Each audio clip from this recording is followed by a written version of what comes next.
ruins of Symbaroum, a dream site revealed a well, a cauldron, a sinkhole. Out of its depth a blightling came sidling, filth forged in flesh, cruelty carved in bone, a decoction of the world serpent's marrow. The blight beast ogled me hungrily, and in its burning eyes I saw the death of all.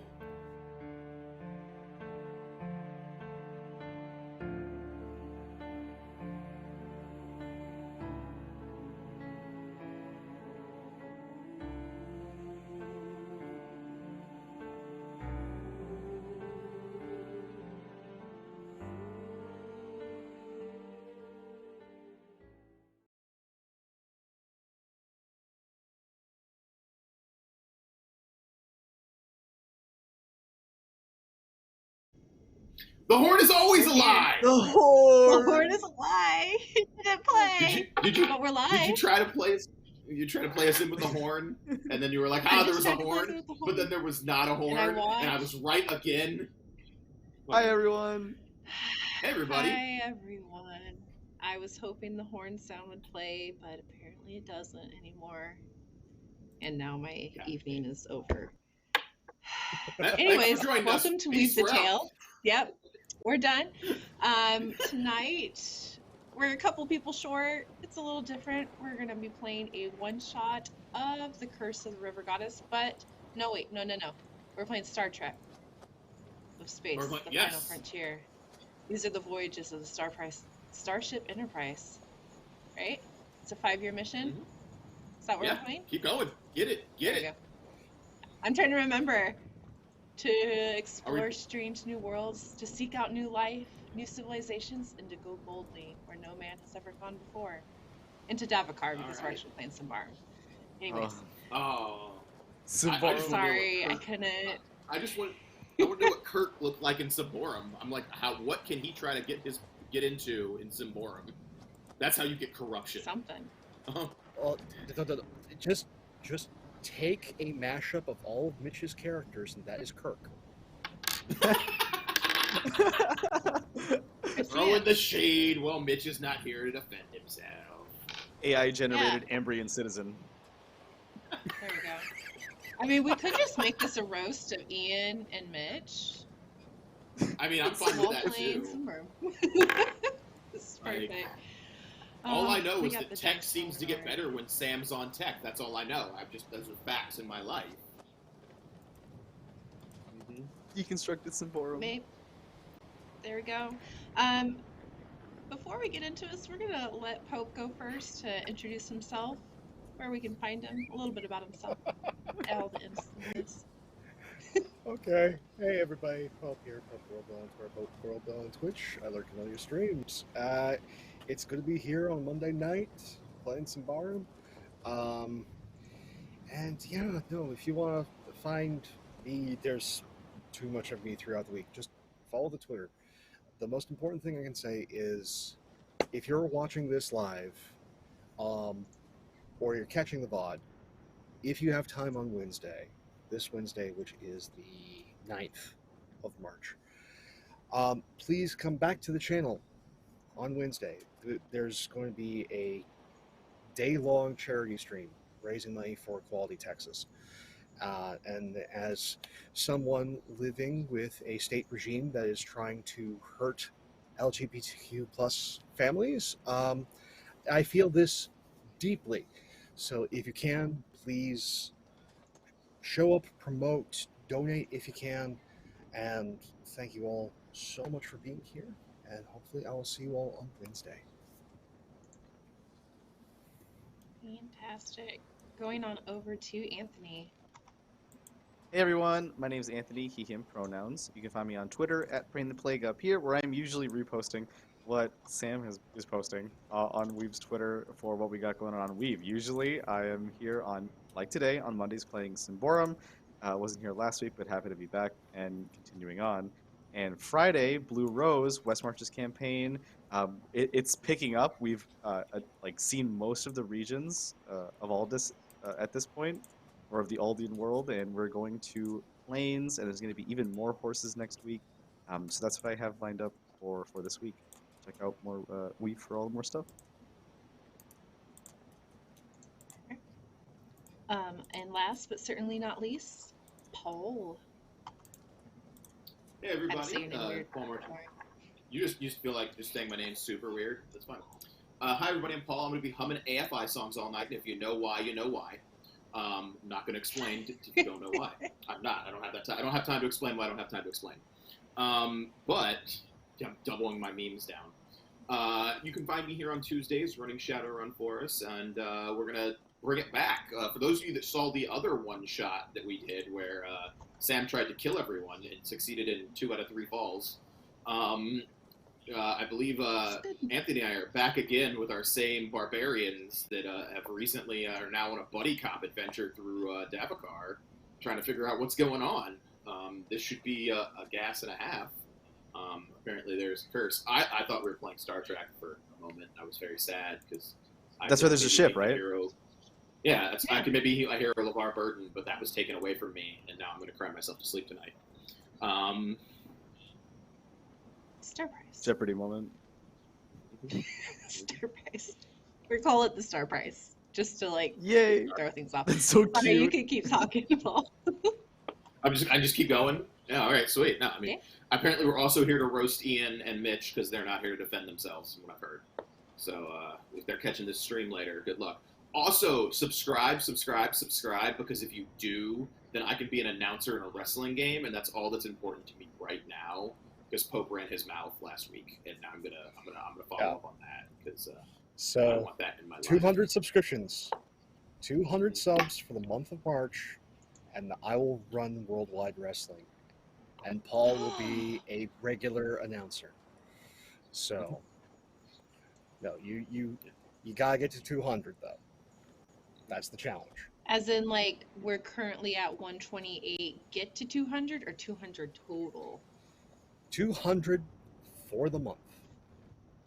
Oh my god. Okay. I mean, Leyland says he'll run Worldwide Wrestling for free. So, no, just kidding. Let's get some subs. I mean, what the goal is to get the goal is to get him to run it for free, and then Pope to run it for subs. Then we have competing federations, and then somebody buys one of them, and there's a whole plot arc. I'm just saying, it's all the rage right now.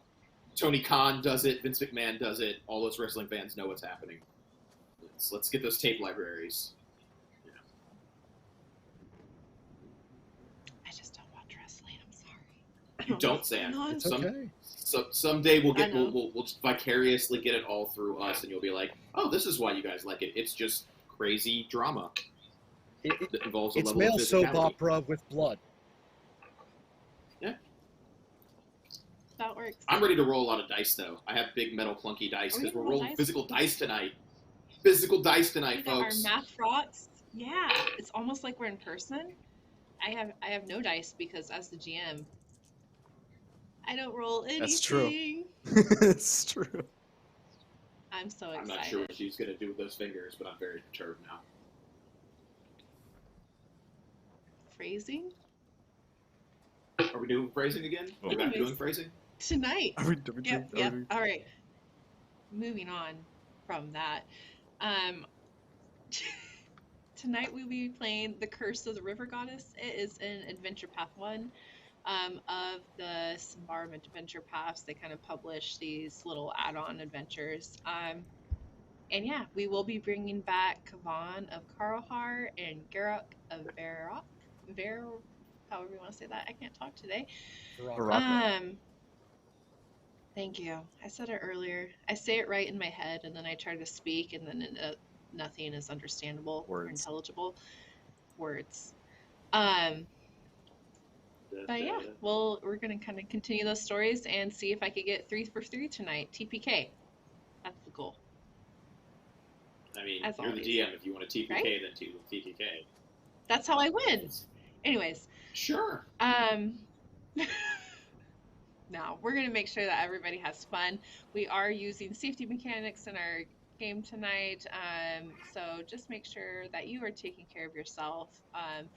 and know that the cast is being taken care of as well. We will be using X cards, N cards, O cards, and anything else, and we have an open line of communication. Just because you can't see it on stream does not mean that it is not happening, because our players are important and we are all friends here. And though we are here to tell a good story, we are also here to be friends and have a safe environment. So, jumping into this, I'm like excited.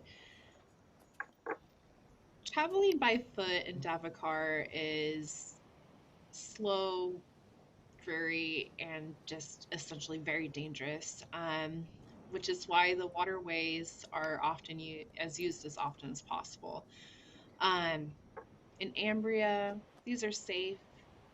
In Davokar, a little less so, but it's still better than the winding forest paths.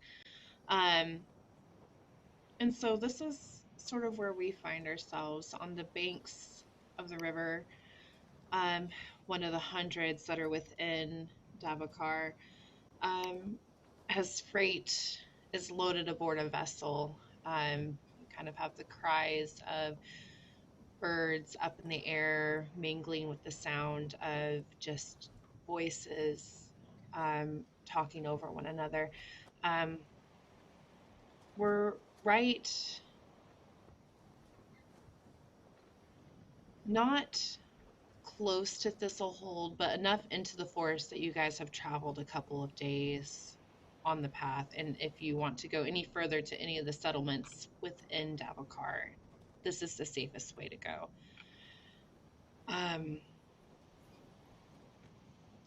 But real quick, we're going to go ahead and introduce our characters that are standing at these docks on this beach, getting ready to board this vessel to take them to somewhere else within the forest.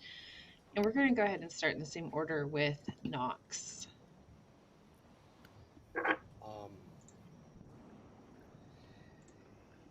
Dressed in lacquered silk, like scale plate, is Nox of Peru. A deep sort of scales of blue and crimson. Without the light going off of it, it appears black. A light black cloak, has openly wearing a sword on one hip, a number of other hilts popping up around his belt. Clearly a sellsword from Ambria. And yeah, it just seems like this is just another payday. This is average. As just standing about, their gray eyes scanning the area.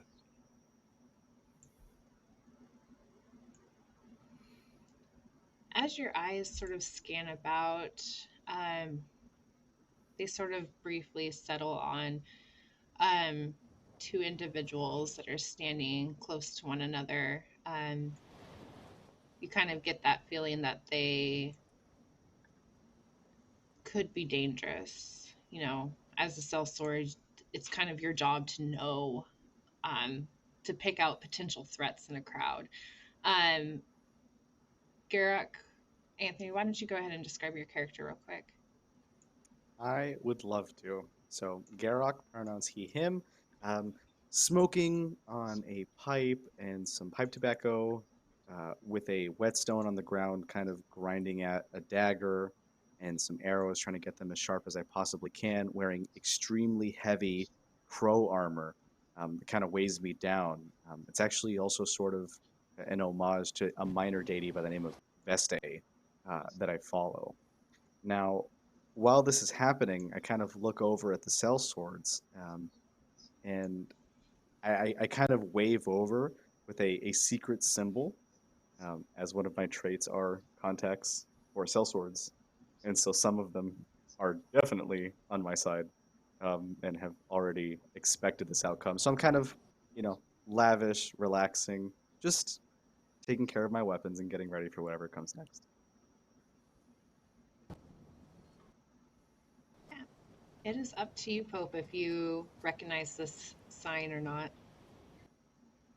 Oh, most certainly not. I just think this man is very strange. Perfect. He's just making weird gestures at you. You're trying to decide if they're rude or not. It's interesting. They're always rude. It's just the degree of rude. It's true. So you just file that away, decide if you need to kill him later. What about you, Kavan? I'm probably standing near Garak, like within probably not necessarily arm's reach, but in like a few steps, as they are horribly trauma bonded from their last experience, and don't want to get caught out in the open unawares again. But if anybody remembers Corvan, he is wearing, he's actually getting to use his gear this time, so he's wearing what would be fairly nice armor. It looks like it's been inherited, but he doesn't keep it to tip-shop shape. He keeps it in functional shape, not parade shine. It's got that kind of grit and wear from somebody who's used their armor a lot and keeps it in that functional but not performative shape. He is wielding that very barbaric double axe that's strapped to his back currently. That's one of those weapons that is not super favored by the Ambrians. They think it's a very brutal, boorish weapon. But he seems to be having a fun time with a flaggard in hand, cracking jokes to whoever nearby, whatever individual. And there's kind of like hints of scarring that kind of peek out from under his neck. That looks like something has clawed him in the past. And he clearly survived it, even though that's probably not the most, it's one of the most telling signs, is some scarring that peeks out from under his armor, that this person has probably lived through something that most people have not. But he is a hulking man who seems to be having a pretty good time and being jovial and loud, whereas Garak is being subtle and wavy and trying to be that. Corvan is just fucking this, that, and the other thing. Bad joke here, bad pickup line there. If somebody seems to be receiving it, not the most unpersonable, but clearly that like, I'm big and boisterous, but here to have a good time because I'm not in the goddamn woods. I mean, kind of in the woods, just on a beach, a little bit. This is not the woods compared to the last woods we were in. That's the scale of wood. Yeah, I'm gonna scale, like, this is clear. This is a beach. This ain't the woods. Sure. Whatever. It's woody. Kavan needs to Not tell the woods. himself. So he can sleep at night. This is not the woods. Yeah. I can sleep here. I have a portable dice set out, and I kind of roll like the next round, and I'm like, Kavan, you seem to be thinking about somewhere else. It's your turn. Yes. Yes. Throws the bones, because that's what you do. Throw bones.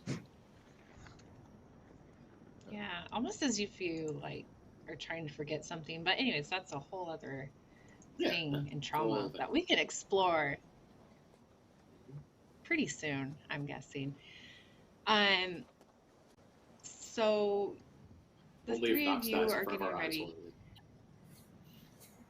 will or Garak or other people. Sure. No one's gonna die this session, right? No player characters, just all NPCs. Yeah. So before you is the River Maiden, which is the ship that you are hoping to board, or are set to board. You have 3 pairs of oars, and a small sail. It's kind of one of those speedier cargo ships that are used on Ambrian rivers and lakes. It's quick.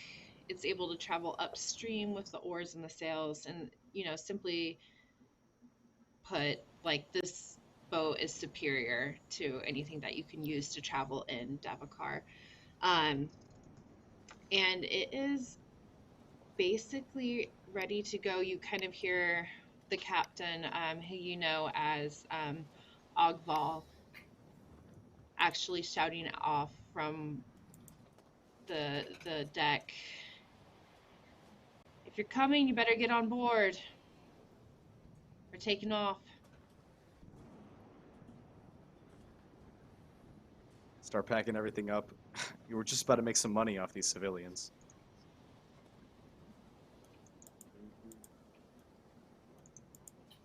Yeah, they don't check tickets or anything. Just anyone that's walking up the gangplank is able to get on. You guys That seems have secure. paid Nothing money bad could earlier. possibly happen. Yeah, it's fine. Nah. It will be fine. But once you're on the ship, what sort of is your plan? You're going down the river to either explore ruins that are within Davokar, to potentially go home if you're a barbarian, but this ship is taking supplies further into the forest via waterway, a safer way of travel, but still you will be going deeper in. I turn over to Um, Kavan and Yeah. sorry, and Kavan, you know, I think straight away, right? We should kind of make contact with this sellsword. I believe the Slate Company sent him over, but it seems like he didn't respond to my hand signal earlier. I don't know exactly what was going on. You're the one that talks to the sellswords, not I. But if you want to, we should go meet him. Maybe he'll be a new friend. Hopefully he'll last longer than the last couple of friends we've made. We have awful luck making new friends. Look out into the distance, superimposed figures over the horizon. But not, I shake it off. Yeah, we totally should. We approach Sure. Nox in unison, I imagine. Hello. Did the Slate Company send you? Are you the reinforcements that we discussed?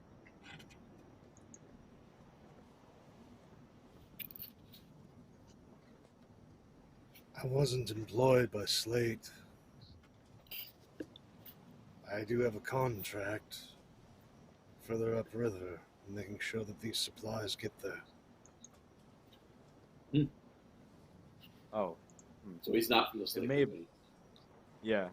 It may have been someone else then. I'm not sure if the message got down to you, but most likely I was the one who drafted that contract. Regardless, the contract is not me itself, but it's still good to get to know you. My name's Garak of Varako, and this is my companion and colleague. I introduced Pleasure to meet the two of you. Name's Nox. I'll make sure that, despite what Davokar is going to probably throw at this tiny boat, the supplies make it up there.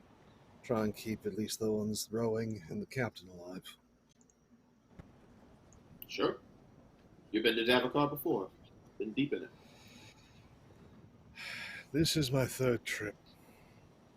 Oh. First two were quite bad, but the pay is Alright. good enough. Like, how bad? Well, Like, let's you're see the only here. survivor bad, or like... First one, boat sank. Oh, no, that's bad. Had to hoof it back, but we didn't get far into That's the never- forest. Second time, we had horses. We got all the way up to the campsite, delivered the supplies. We're making our way back. Then something I can't describe decided to eat all the horses and half the men. But we made it back. Huh. And He's a lucky one. A lot of people around him live. That's great.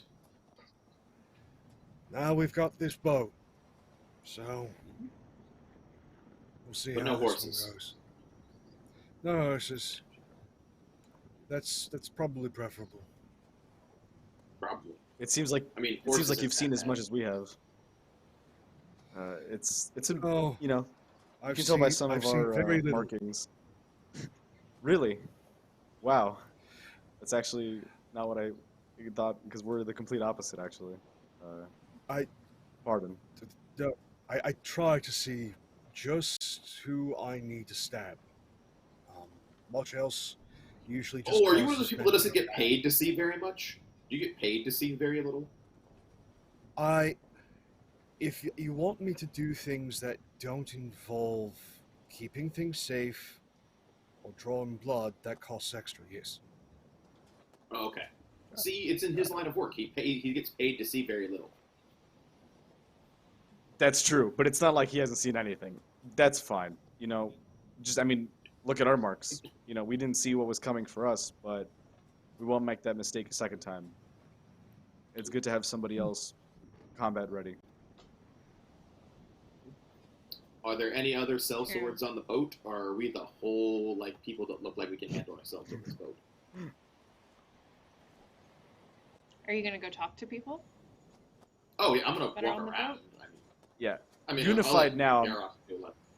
Mm-hmm. Yeah, unified now. Probably gonna head out and try to meet some parties together with 3 extremely armored and potentially armed individuals walking up in unison, approaching people individually. Yeah, besides you 3, there are 5 other people on the boat, and that's including the captain. So for 8 total. That's who you see on board. Not sure if there are more people down below deck, but just from looking around up here, that's who is on the ship. You did see quite a crowd that had been on the docks, but they did not get on this particular ship. It was just these 5, and they seem to know one another or have at least traveled with each other before. The price for this ship, on the cheaper side, not the cheapest, not the most expensive, so just really that sort of middle of the line type thing. But everyone, unless you go up to someone directly, just seems trying to look busy with what they're doing. Not avoiding you, but you could definitely see if you're gazing at someone that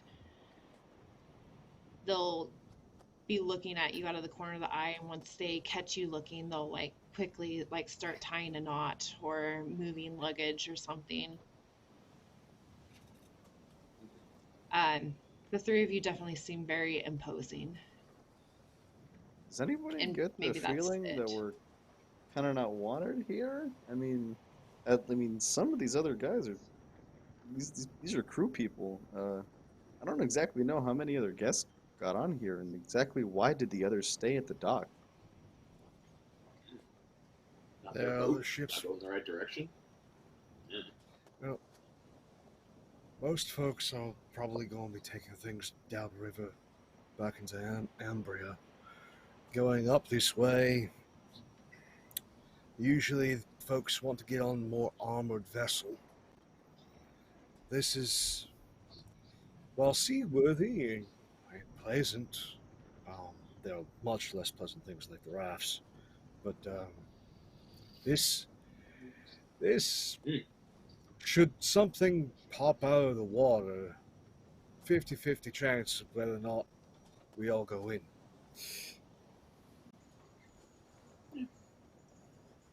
It's very true. I mean, just looking around, it's the entire top of the deck is just, basic wood. You have at the back of the ship an after castle, which is usually the captain's quarters, but really it's just sort of a tent that is on the deck where the captain sleeps. And other than that, there's not much. It seems like they've foregone most other things for speed. So it makes the run really fast. Yeah, it makes it fast, especially if you're trying to ferry supplies into a camp of treasure hunters or whatever, explorers, scholars that are within Davokar. Fair enough. They built for speed, not for defense. So apparently their first line of defense is not to get caught. So we're going to run if we see anything, and they might not be able to get away. We should probably ask to see if anybody has an ace up their sleeves, and someone's not telling us. People don't usually like to chat. They just want to work. I mean, if you want to chat, you can poke at the captain. Yeah, you should talk to the captain. You're talking. I head on over, or is it haughtily? I'm going to approach the captain in a way, as a barbarian, as and which kin of Veraco. Definitely not versed in speaking with mariners or other tradespeople of Ambria.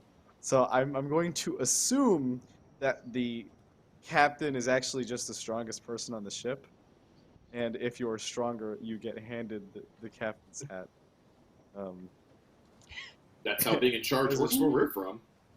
As a show of strength. So I'm going to pass over and act very confident, try not to let my guard down, and say, "Oh, great captain, what dangers lurk upon these corridors? You must have some sort of military tech under deck, right? Why else would you sail us into such dangerous waters?"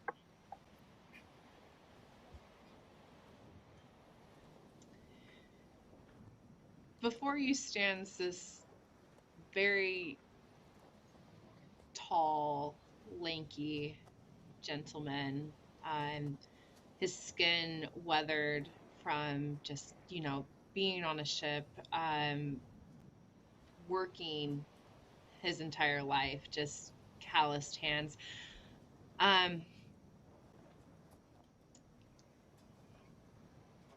Sizing you up, noting the weapons, the armor. If you don't like the way I run my ship, you can go ahead and jump in the river. You could go below decks. It's just cargo. Apologies. No military. I did not mean to anger you, great captain. I do understand that you have total dominance over what happens on the ship. But, please don't feed me to whatever's under deck.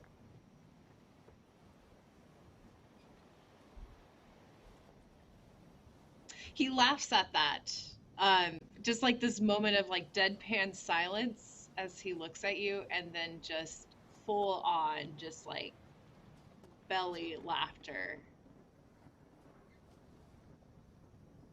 Would I be able to utilize a vigilant check here, perhaps, to see if there's something I'm missing in regards to what's below deck? Yes, you can give me a vigilant and add or -2. Okay, so I roll an 8, and my vigilance is 10. So does matching pass? It does. Okay. So are you looking at the ship, or are you looking at the captain?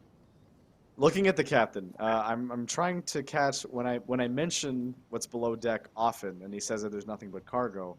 I make the joke about the feeding, and I try to see after the deadpan silence if there was something behind his laughter, if there's something he knows that he's laughing about, and kind of a joke that I'm missing.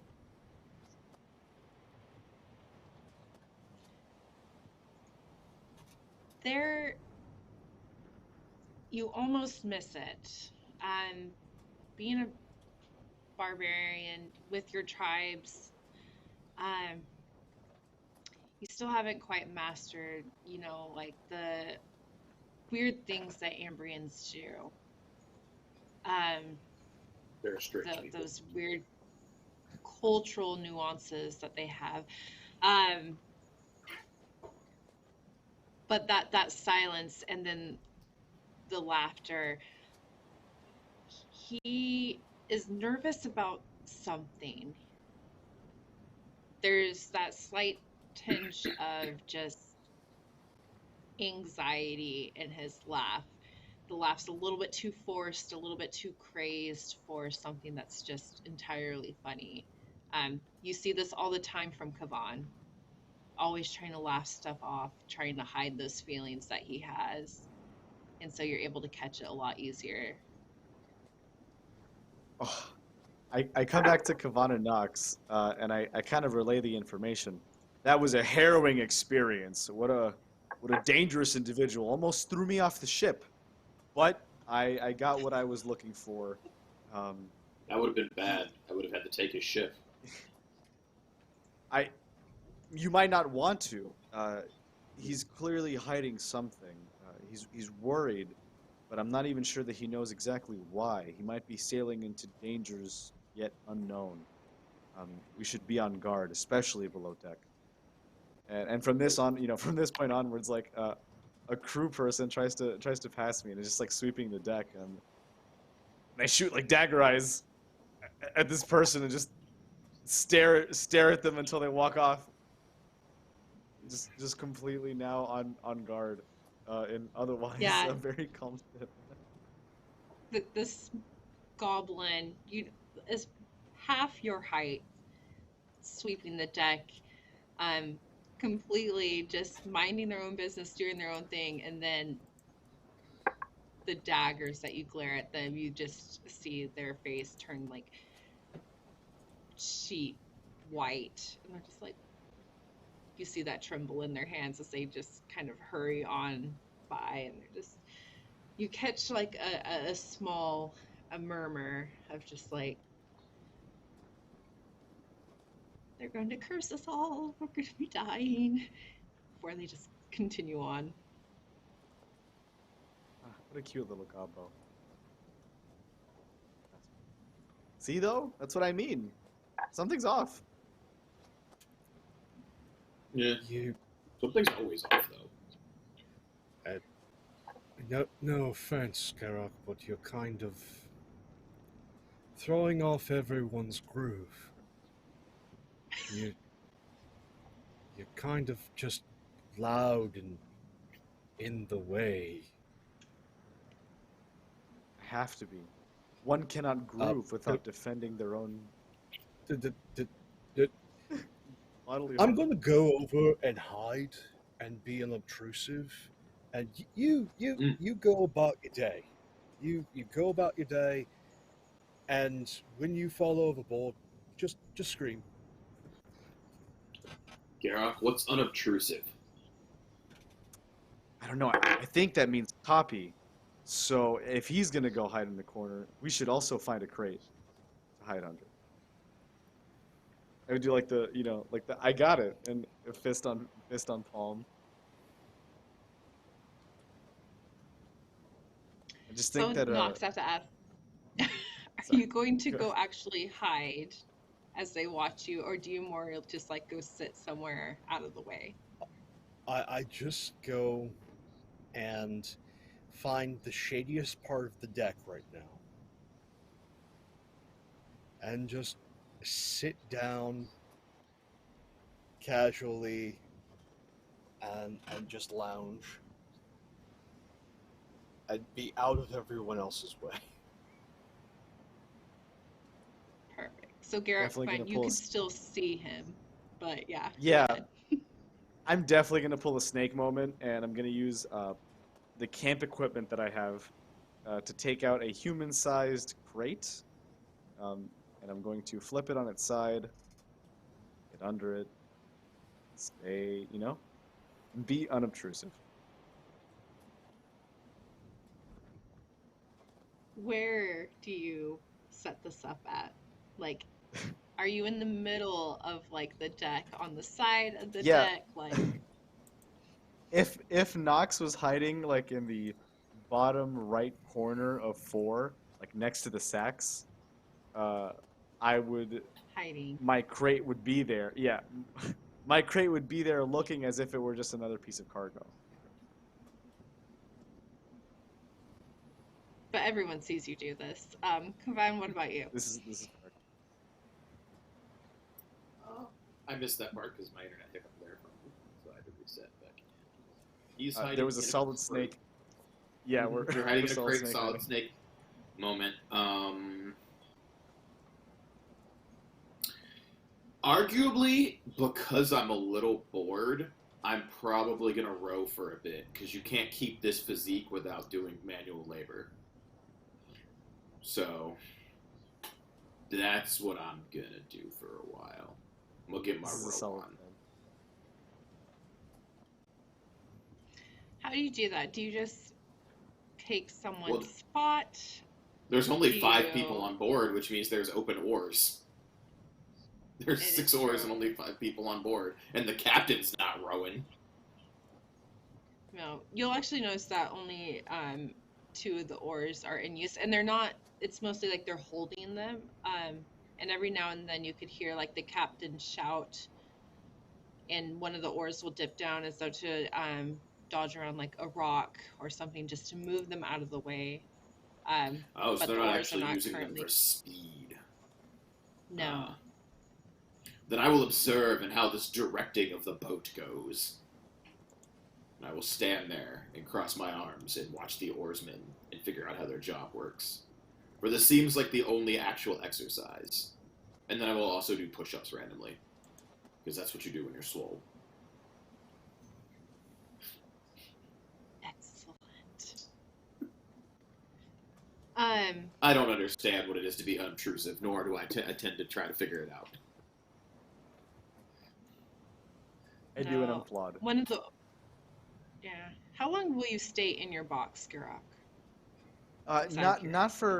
Not for a wild amount of time. I imagine that Nox probably won't spend the entire trip there, and upon I'm sure getting up to just a slight movement, to a slightly different location, Gurok is going to realize that the crate is not actually super effective, and everybody's seemingly scared of me because I've been glaring with cross-hatched eyes at everyone through the slits of the crate. I throw it off into the sea, and I'm like, this is definitely not working. And I'm like trying to learn like these cultural mores and folkways that I just don't get.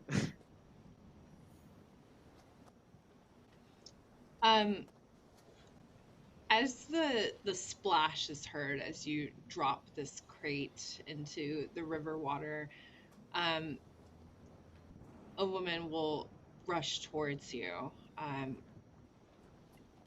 Tall, muscular, almost larger than you. You can definitely see like the maybe barbarian, maybe troll blood within her. But actually will approach you despite the glares that you've been giving and just kind of glance overboard. Was there anything in that crate? Me? But no, not now. I don't think Clearly I'm in the you're river. standing right here.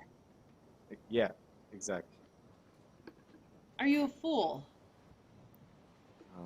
Dim-witted? Is that a trick question? An idiot? I venture to wager. No, I'm going to roll persuasive against this person to try and convince them that I am not a fool. And it is definitely not a success. It's an 11 to a 5 persuasive. Yeah. She just sort of eyes you. What business do you have traveling deeper into Davokar? Are you just going in there to be food for monsters? Immediately get very serious. Actually, we have a favor to return to the monsters of Davokar. Much was taken away from Kavan and I. Great. So if you're going to be sacrificing yourself to the monsters, then you might as well jump overboard.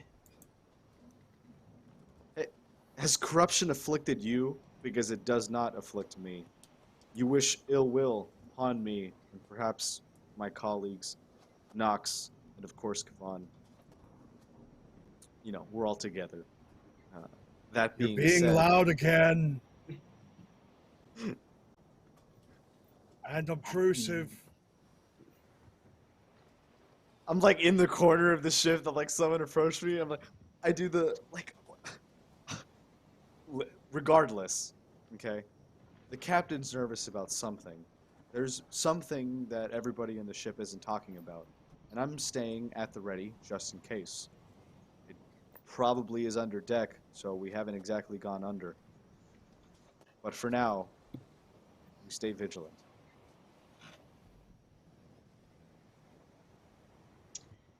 She leans in closer.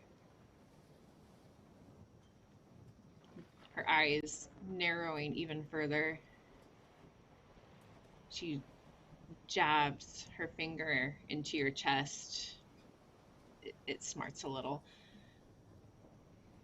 You are a fool, and the captain is a fool. There's nothing Wait. below deck.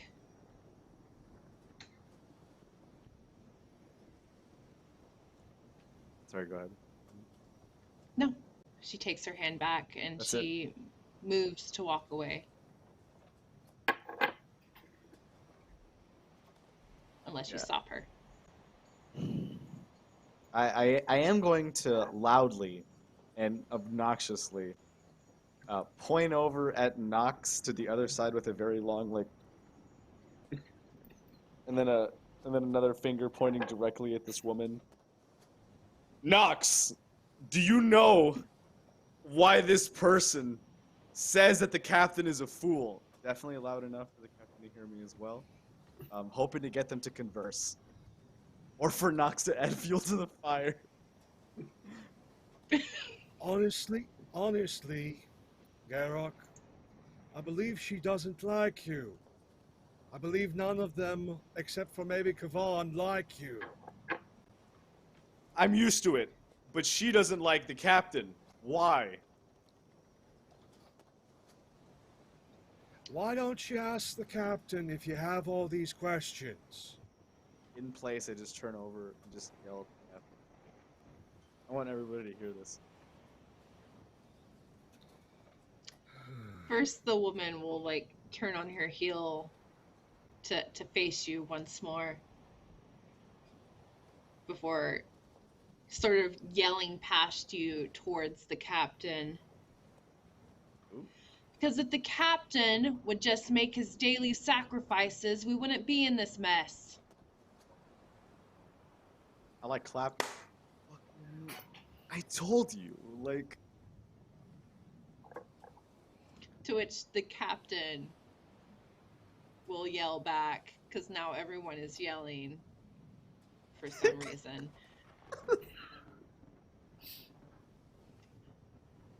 You know, that's just all hearsay. Continues doing what he's doing. If anyone's close to him, you could see that his mouth is moving, that he's probably mumbling something. Definitely that sign of like irritation on his face. But now everybody is angrily trying to go back to what they are doing.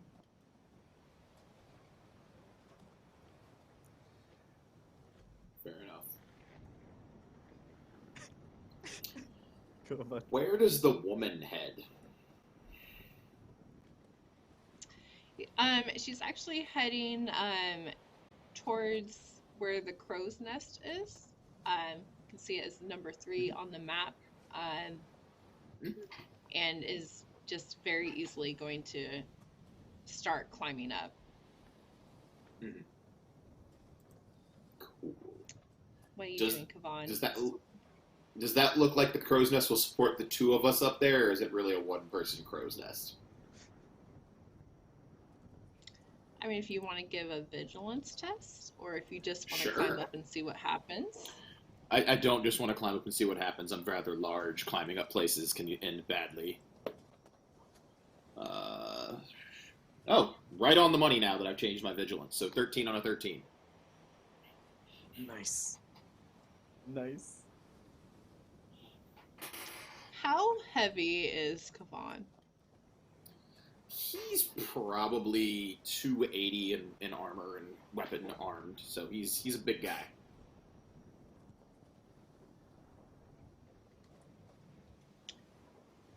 Based on how, this is part of the mast of the ship, you feel like if you're able to climb up there, that, yeah, it could support the two of you. Sweet. Sounds good. Gavan's gonna go ahead and climb up there. You want me to roll for that, or am I good to just climb up there at a casual pace? I'm gonna make you roll for that. Sweet. I assume it's a strength roll for that. Climbing seems very strength-wise. Yeah, give me a strength roll. If you're just going to just haul your body up. I am. That is a 3, so that is 12 points under. Because I have a strength of 15. Easily. Basically, like, you grab hold of it, pull yourself up, and, like, for a moment you're, like, in the air before you catch again, and it's just, like, you're basically, like, bounding up this mast. It's almost, like, light and easy peasy. Just playing Donkey Kong Country. It's cool. We got this. Yeah. As one does. As one does. So I'm gonna go ahead. No, she looks over at you as you sort of crest the crow's nest. Just complete confusion written over her face. What? Just what are you doing up here? Well, you're clearly the strongest person on the ship, so I figured I should learn who you are. I don't like surrounding myself with weak individuals.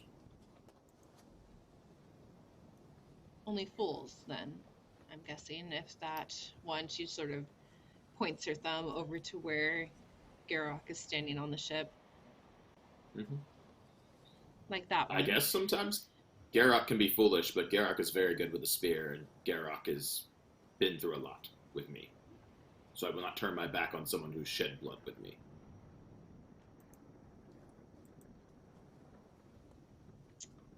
She nods and extends her hand. Tamari, river roamer. Gavak of Koran. I will give the warrior's grass to her hand and shake it very firmly. Like, it's very much the, like, I'm here to talk. So it seems there are rumors afoot. I'm going to speak in a tone where, like, you probably can't hear us because we're not going to have a yelling match at the top of the crow's nest. And it's the crow's nest. It's arguably the most private spot to have a conversation on this ship because we're above everybody and sound's not going to travel down, weirdly enough. But he'll basically ask, like, he'll talk about himself a bit and be like, where he's from, and, kind of returning home-ish. But this ship seems weird. Like, I'm not the best at peopling, but he'll admit that he's not the best at peopling, but this whole situation seems weird, and you clearly know things, and you're clearly the strongest person on this ship, which means you're intelligent, strong, and reliable.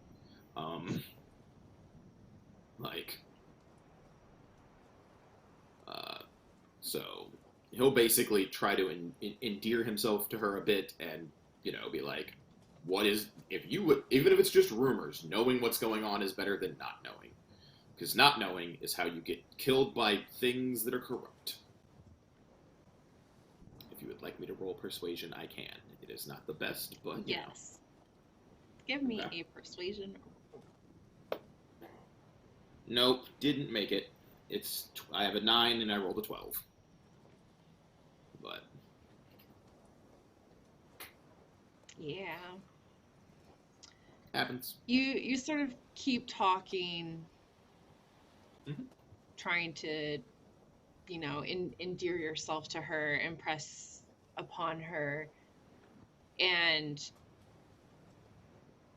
she allows you to talk for a moment and then just sort of holds up a hand. Only I go up here. Go back to deck.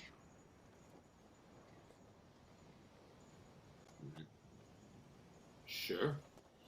He will look out, and if I can make a vigilance check to see anything out there beforehand, if you want me to.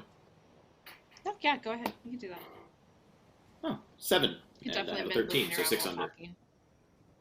So 6 under. Perfect.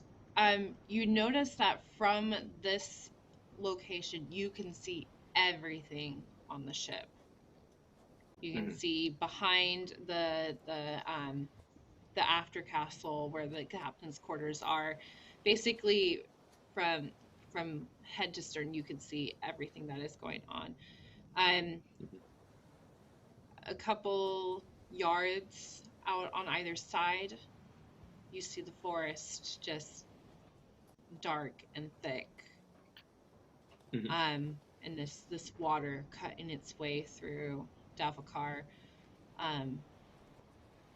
Up ahead, you do notice, as you continue down the river, that the branches of the trees will begin to make a sort of canopy over the river, that it's starting to narrow just a little bit more. But other than that, you don't see any threats, but you do see that this is a very good vantage point. Right. He will note the fact that you should be wary of anything that runs across the canopy. Don't get snatched up. And then we rely on your eyes to spot incoming threats. Basically that kind of like, not like straight challenge, but that like, I am putting faith in you, don't let me down because we are all relying on you type situation / show of respect because this is this person's territory to a degree. He's not going to directly challenge her right now. But then again, this is probably the start of an awful mating call here that's going on, given how they're both jockeying for position. And it can only go downhill from here. Give me one more persuasion test with a +2. Sure. With that statement. Oh. Of a challenge. 8. So under. Perfect. That time. As you say those words, as you kind of challenge her, you see her just frown slightly. The only troubles are going to come from the river.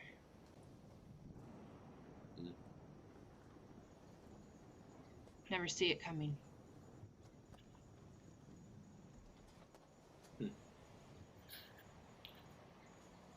Most troubles I've had to deal with have come from the forest. So I can tell you what to be on the lookout there if you want to tell me to be on the lookout from the river.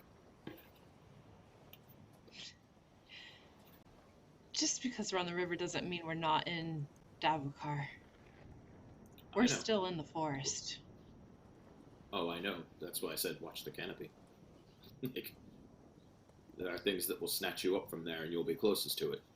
Don't forget to look up. I've lost many a tribesman who forgot to look up.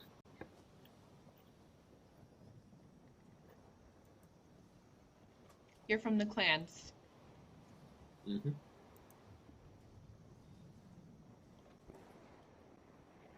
Then you should know those stories about the river goddess. Yes. Is that the sacrifices you yelled at the captain about earlier? He doesn't make them. Never has. Then he might be a bit foolish. That is not a foolish action my compatriot would make, even though he can be from sometimes. He respects the gods and the old ways, as one should.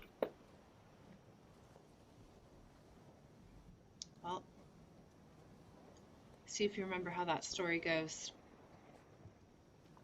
Because I think that's what's happening here. Will do. I, as a player, know nothing, because I am very new to the setting, so you like me to roll for that, Sam, or if you want to give me a quick rundown of what my character might know. Yeah, I'm going to make you roll for it. Sure, what am I rolling? Because I am mean. That's fine. Why don't you go ahead and give me a... This may not be your best stat. Let's see here. A cunning. Hey, that's a 50-50 shot. And that's a 2, so that's 8 under. Perfect. Do you climb down, or are you going to kind of go over the story while you are up here? I'll go over the story with her, unless she's trying to force me out of the thing again. I hope they'll be like... As I recall, the story ends in... I'll let you pontificate to the audience, because I actually don't know how the story ends as a player. Ah, you're fine.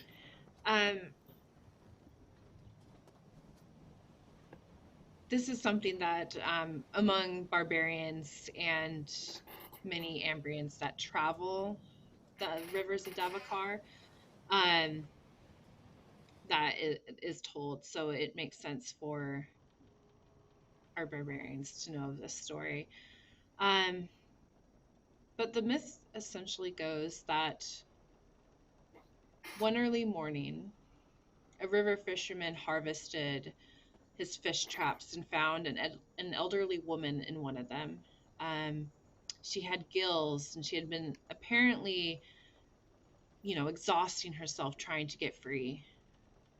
As the fisherman helped the woman, she asked to be let back into the water, but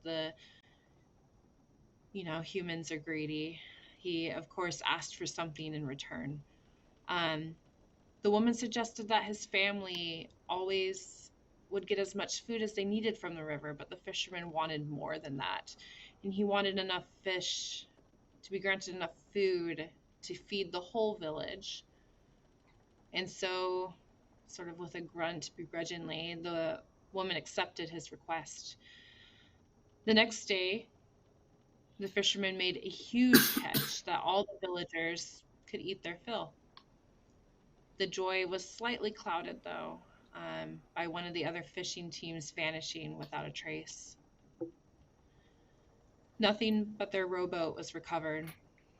The day after that, the lucky fisherman caught yet another mother lode, not as big as the first one, but still enough for all.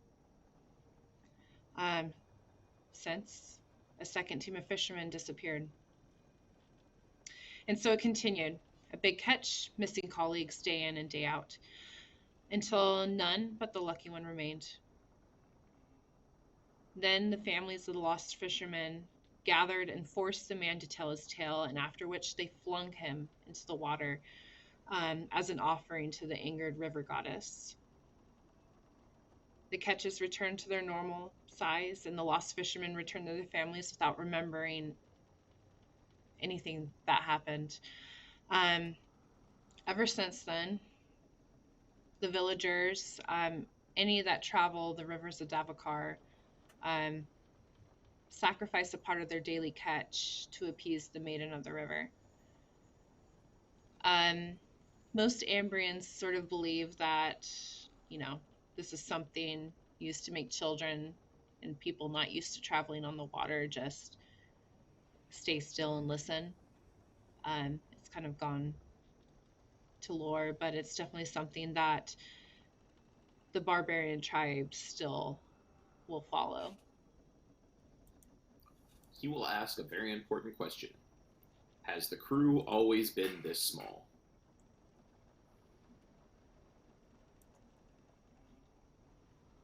No. When did you start losing members?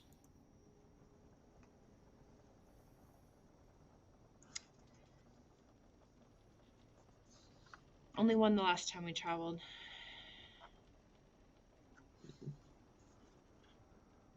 Bartha, she just gone. And you are the strongest person on this boat?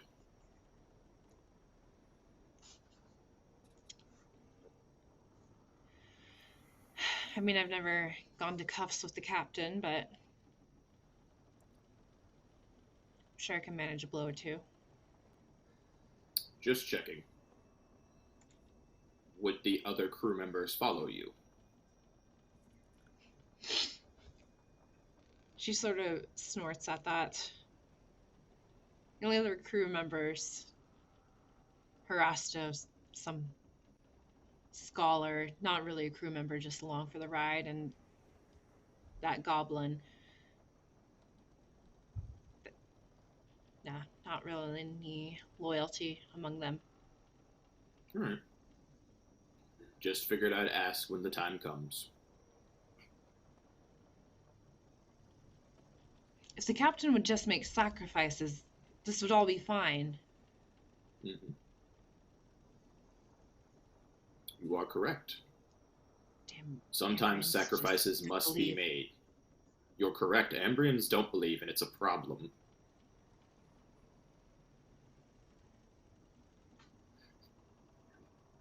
Mhm. I remember what tribe I'm playing, which is the one that hates all the Ambrians. So,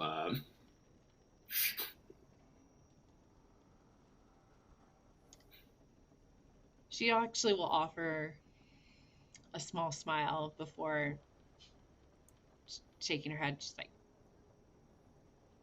if you don't have anything else, get down from here. maybe. We'll see later. I might come up and pay a visit. But enjoy. Keep your eyes on the trees. I'll keep my eyes on the water from down there as well. And he'll hop down unless you want me to roll again to get down. Nah, not with your strength. She does roll her eyes. She's like, man trying to tell me how to do my job. Does she say it loud enough that he hears? Yeah.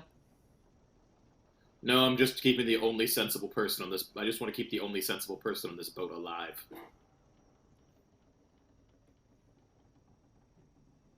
Right. So we know a little bit of what we think is going on. Nox, what are you up to?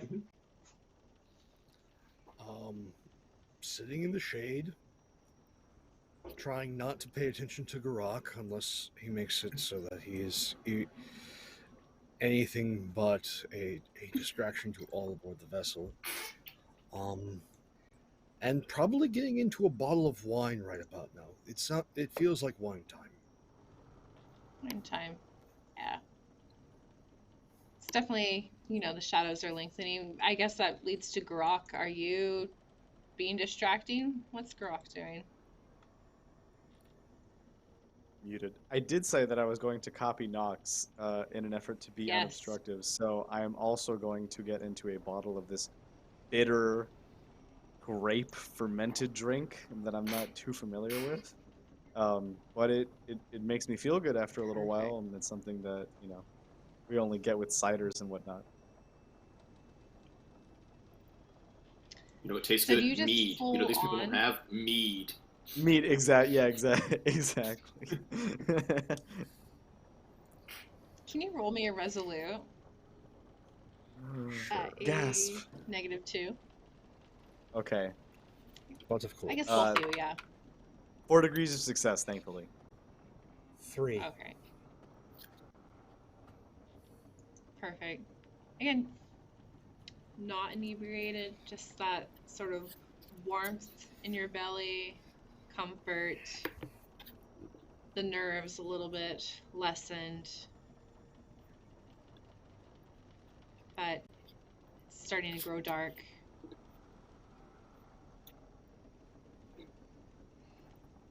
I wonder, Kavan, do you rejoin Garok and I do. Nox? I do. After finishing up with the wine, Dox produces from a pouch some candied ginger. They start crunching on, Aw. and Then, now that it's getting dark, is when Nox all of a sudden becomes far more awake and more active.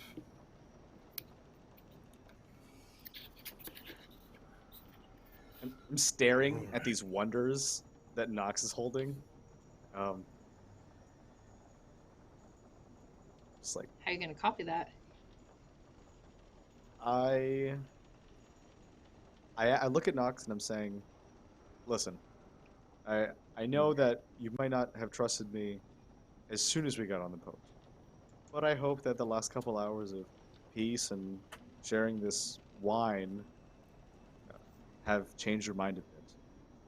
I have a humble request to make, and I ask for 3 pieces of candied ginger. Looks begrudging, gives you 2.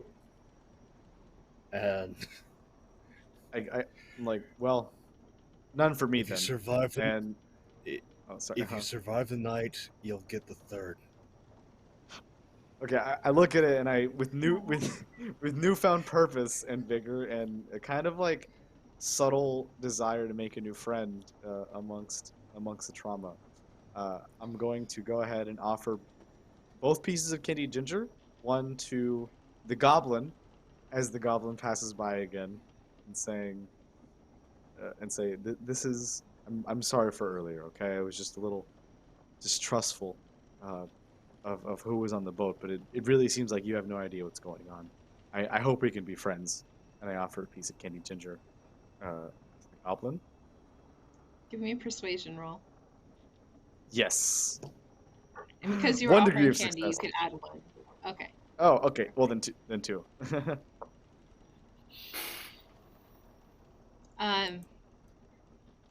They sort of pause to look at you before trying to gauge whether this is a trick, whether you're about to chop their hand off. Oh no. As they take the candied ginger. Thank you. And they walk away. You do see them like break it in half as they go, heading towards where the cargo hold is at. Interesting. Seems like that's Before, probably where they sleep. yeah, before the goblin ran away, I just want to say, you remind me of my little sister. First name of G, where it's sort of kind of like timid, and like kind of behind the scenes, and out of character, a superposition of Geschvilk, which I I had met at some point prior, appears, and I'm like, I hope this little goblin's doing okay, and I'm going to hand the other piece to Kavan as Kavan returns and says, "Oh, good to see you again. I've acquired a strange new good. I mean, I hate Ambrians as much as you do. I mean, they annihilated the Baraka. That's not but... actually possible. Is that actually possible?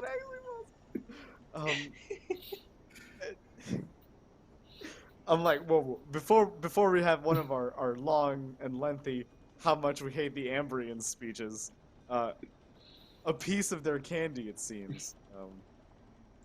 Strange tech keep food longer than it's supposed to. I crush it into a powder and put it in a bag for later. Pixie dust. Mm-hmm. Candied ginger powder. Oh yeah. And then I look Crystal to line. Nox and ask a very interesting question. How do you feel about tradition? Tradition. Has its place in certain things. I know the And church what do you loves feel it. about those who disregard tradition that endangers others? Usually they either end up costing me money or making me money. I'll keep that in mind. I found out what most of the roughing has been about. Captain not doing the things that part of the crew looks up at the crow's nest would like. Yeah, what was up with No, those the captain's sacrifices? the captain is not doing the traditions of the land, and apparently recently one of the crew members went missing. So expect that possibly to happen again later. What sort of sacrifice do we need to make? Well, usually you would give part of your daily catch back to the river goddess. But if things go badly, then you throw the captain in the river and sacrifice the captain to the river goddess. And as he's an Ambrian who doesn't seem to follow tradition, that may be the lines of which we should take. Immediately pour the rest of my wine off the board. I haven't really taken anything from the river since I got back, except for myself. Sure. We didn't run nets today on the boat, did they? No, at least not that you Okay. know. Yeah. We also haven't gone. I didn't think I. Yeah. Yeah. I haven't seen any, so. If they Might run be nets, worth it. we'll see. Might be worth it to see if they've got any salted fish below deck. Wonder if your river goddess Possibly. would be fine with that. Maybe. We'll see. How Apparently, loud are it's you guys just talking? very not loud. I'm being very discreet about this at this point. When I don't want to be loud, Okay. we'll know. I'll be very I'm loud listening. when I'm not being quiet. Yeah, and I'm not really But talking. Cabana's just being listening. Cabana's being very subtle is not the right word, but very conniving at this exact moment. Like just yep, Nice. my hate for Ambrians knows that I should not yell this. Very good. Like, because you know what? They don't like it when they're being yelled at. But I'm also going to keep looking at the river on the regular as well. If you would like, maybe have me make a vigilance check whenever you would feel is appropriate. Because I was told things would come from the river, and I will impart that onto the rest of the group as well. Makes sense.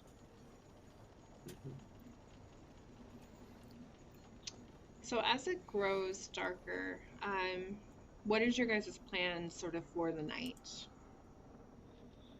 I assume we should take watches, because I trust one other person on this boat other than Garrock right now.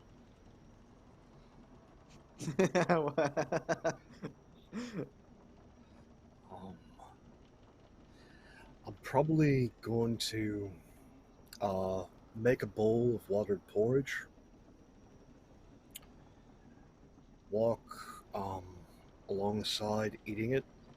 When I get halfway through, given what the locals here have told me, I'm going to pour the rest of the watered porridge into the water, because if they say this is what appeases the goddess, it just cost me some watered porridge. If it's all lies, if it's true, it'll save my ass. So Yeah, so pour the wine. Same logic. do that. When I go to get my rations, I will of course give the correct portion of my rations as well. But I'm going to volunteer to sleep first and be on last watch, because that'll be like the more dangerous watch, because that'll be when Yeah, dawn is creeping in. I am So happy I'm to gonna take get the my- first watch. I'm happy to get my sleep on first. And Nox will take second watch, but in napping, he is going to actually taking a look at our lovely map here. Mm-hmm. It looks like there's stairs leading up to that tent, Yes. if that's correct. He's going to sleep under the stairs. Might be a good idea. Yeah. So the stairs that leads up to the tiller, which is like a fixed oar. That's like the podium up there. It sort of gives you definitely high advantage. But yeah, you could definitely sleep under the stairs. There is I will someone probably- up there, just a younger man, freckled, red hair, just whistling a tune. I will not lash myself to the mask, but I will tie like my hand to the mask. That way, if like something happens, I don't get fucking rocked off the boat super quick while I'm sleeping. So, but I will sleep next to the mask under the crow's nest because I assume there'll be lots of yelling from there if things go. I'm gonna plop right in the middle of 4. I'm just gonna put a barrel down or another crate and just kind of sit on it. With watch, and then when I'm off watch, sleep right there in the middle, kind of acting as bait, or if anything comes. Cool. So you're gonna spend your watch on 4. Yeah, in 4. Mm-hmm. Give me a vigilance test Ooh, at a -3. no! It is a 22 over to a 10 vigilance. Ouch. The arrow strikes you Now- between the eyes. Do I still have a shred of XP from the last time the Garok did something? I don't think so. No. Yep.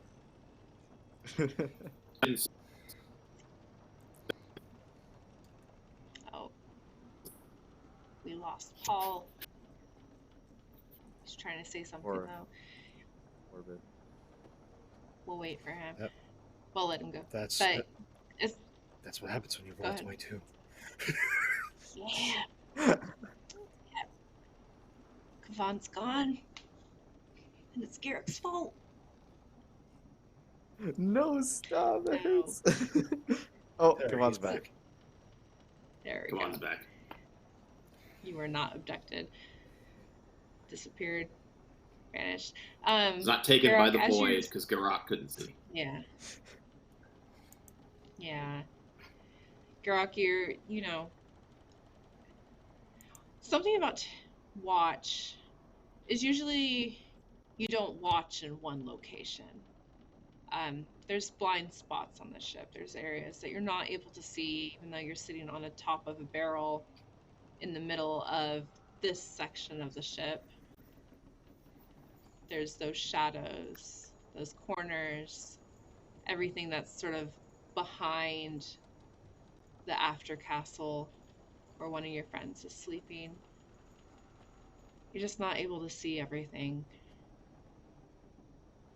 The splashing of the waves against the ship, it kind of causes your heart to beat a little bit faster, being in that darkness again, almost reminding you of running through the forest as blighted creatures chase after you. There's just those couple of moments where you find it a little bit more difficult to breathe, and you can't tell if a splash is something in the water or just the normal sounds of the ship. So to you, you think that your watch goes by without issue.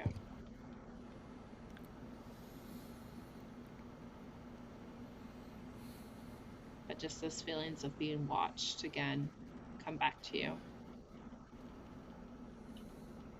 Realized I was actually drifting off towards sleep a little bit. Kind of wake up and feel a little bit of impending danger. But it was fine. The watch passed by so fast. Could not have been anything. Yeah. Nah. Do you go wake up Knox for his watch then? Indeed, as was next, followed by Kavan. For the third ship. Eventually. How do you wake him up? Knox. I'm going to just, a quick shake. Honestly, is it's sorry. I'm kind of out of it. I think everything's all right, but I'm not 100% sure. You're up. Get some sleep.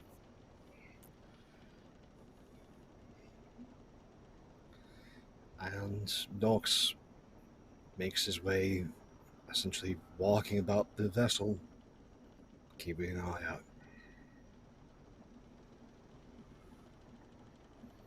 Where do you go first? Well, going out from well, first just looking around the aft of the ship first, get an idea of where what's behind us, and then gradually working the way clockwise around the vessel. Give me a vigilance test. -2 for you. And that is at. No degrees, just at. Because that's an 8 on an 8. As you go out onto the aft, that boy's whistling had kind of lulled you to sleep when you first, were under the stairs for your watch. It was consistent. He was always doing like this tune that was somewhat familiar. That song is gone. There is no whistle anymore. You notice if you go up there to look, no one's there.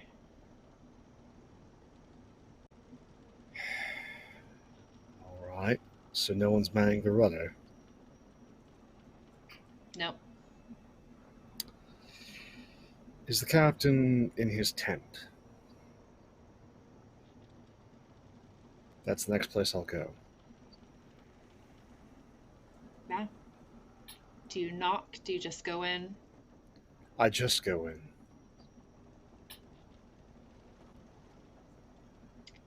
He's there, asleep.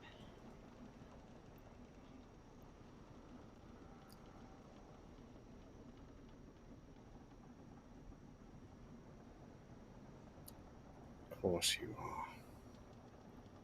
You're not making this easy. As he just says under his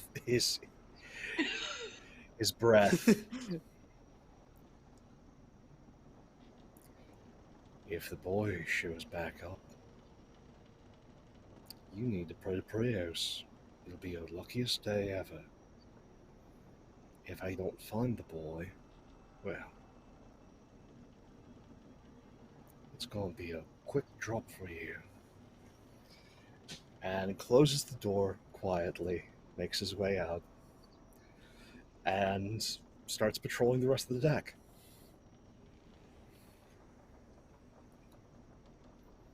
Perfect. Give me one more vigilant test at a -1. And that is 1 degree of failure. Perfect. Rest of your watch, at least by what you think, goes by quietly. Gonna wake up Kavan.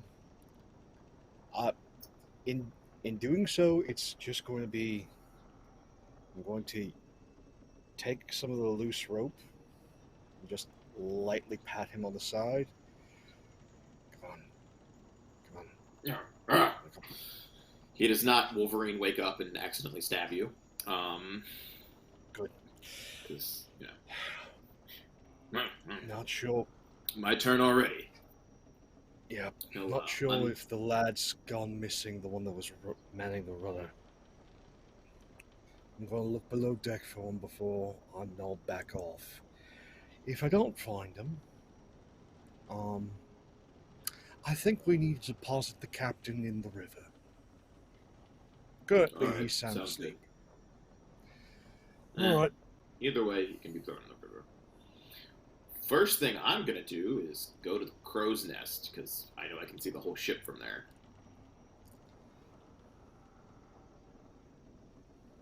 Perfect. You go up there. Easy climb. I'm not going to make you roll for that. Not with your strength. Tamri is still up there, but you notice that she is sitting, her arms folded, head resting against her arms, sleeping. Dozing. Dozing, yeah.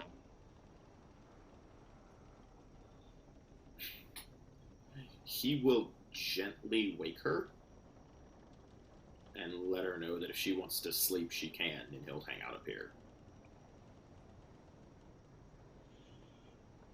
I didn't even realize I fell asleep. Also, the boy seems to be missing.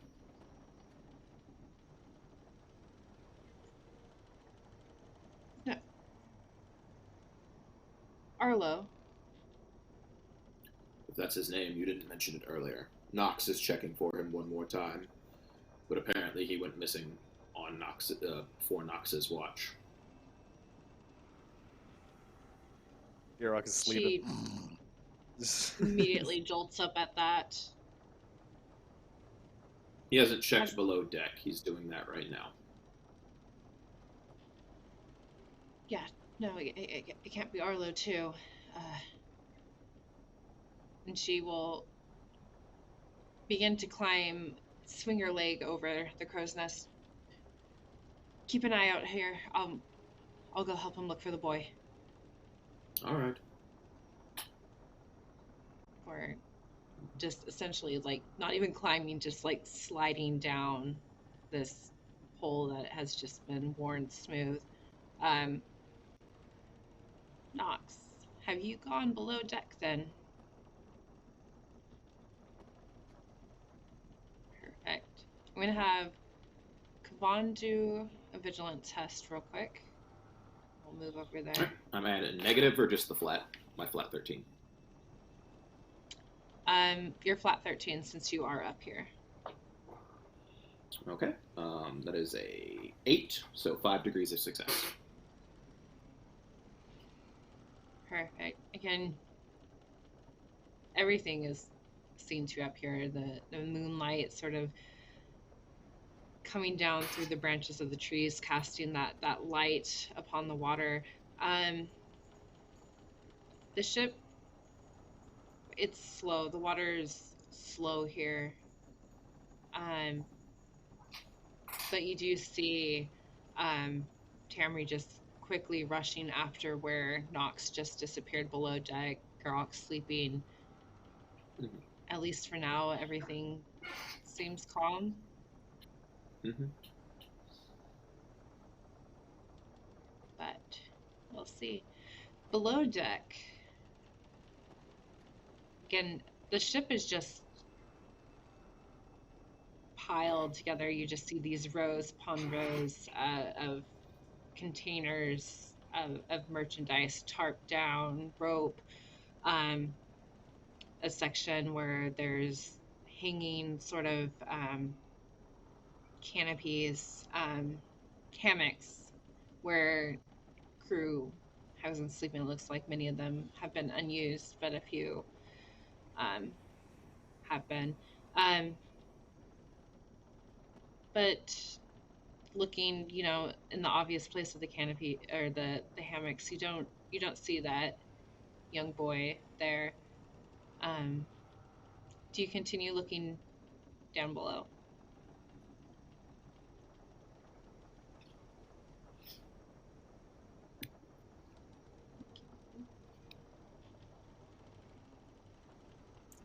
I'm going to start off going about being sneaky about looking as opposed to just looking. Perfect. So I'd like to roll discreet. Go for it. That's 2 under. And now for vigilant till... Yeah, I'm going to continue on and try and find what I can find. Nice. That, without any penalties, that's 7 under. Perfect. Yeah. You hear the heavy footfalls of Tamri coming down, looking. But as you're sort of walking around, you do hear voices. You round a corner quietly, peeking around where these goods are, and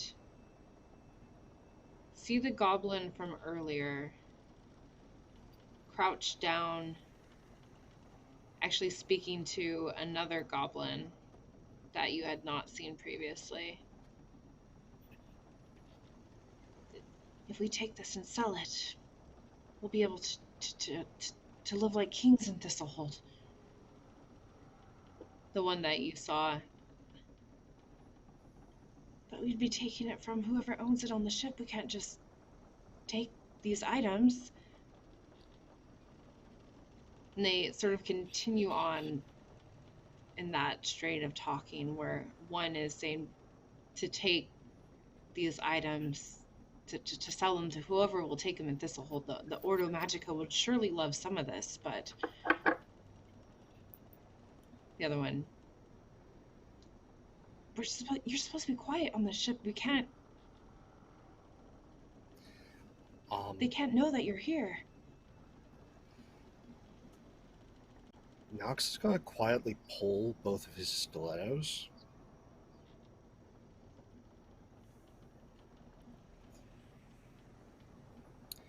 And we like references here. So with the black cloak, he's just going to sneak up on these two goblins. And in a position ready to strike both of them, goes, "Theft isn't looked kindly on, wherever you are." How do they respond? For a moment, just absolutely frozen. One, the goblin that you don't recognize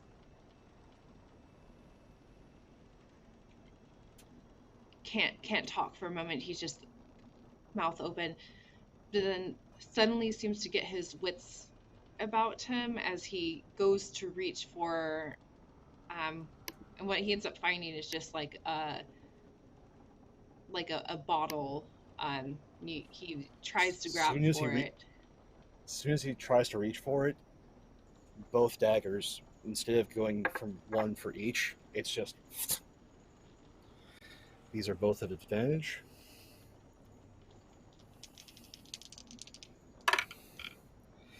So, what penalty am I working with?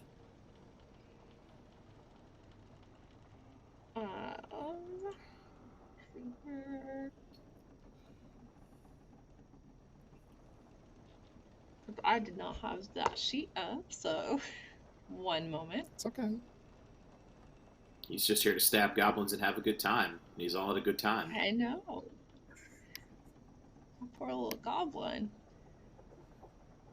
Let's see here. Nox was hired to make sure these goods got to where they're going. That is true. That is very true. You are at a, because it's night, a -2. Oh, the advantage offsets that. So, yep. That is 6 degrees of success and 9 degrees of success. So, Roll me some we'll damage from my little goblin. These are You're gonna kill my stilettos. sister. I'll kill everyone's sister if they're thieving. He hates thievery. God. He has a hate on for thievery. So that's 8 damage with the first strike. Okay, you meet their pain threshold. Nice. Extra attack. We'll roll that extra attack in a bit, but first, the second strike that immediately happens because of dual wielding. Unfortunately, I don't get that backstab on all of them. That's so sad. No. But the second one's 5 damage, Yeah. and then we'll roll for that third attack. Oh, that's 11 degrees of success. Okay. And 6 more damage.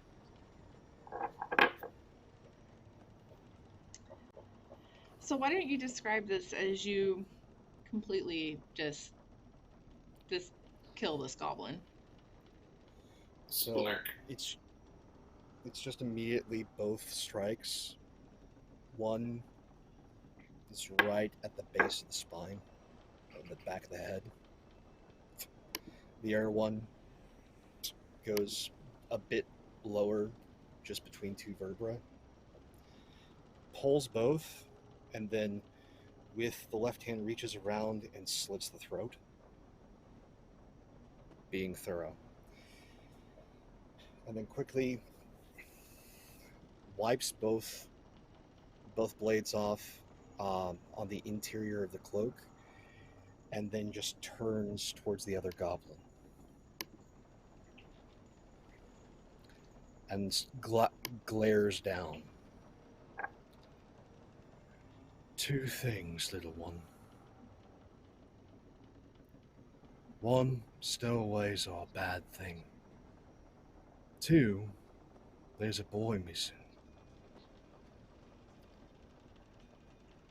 You know where the boy is, everything can be forgiven. Otherwise, you're gonna have to help me hold this body and dump it in the river.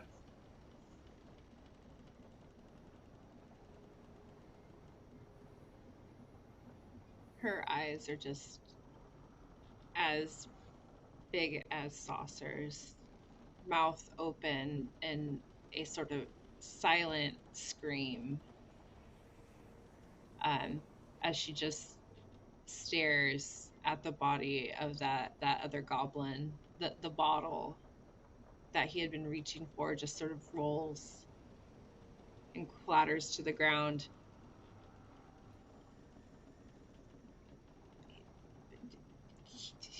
He's dead. You just killed my brother. Why did you do that? The goods. I was hired to protect these goods, dear. Also, he was reaching for a bottle to hit me. Self-defense is quite thorough, especially in Ambria. Now, where's the boy?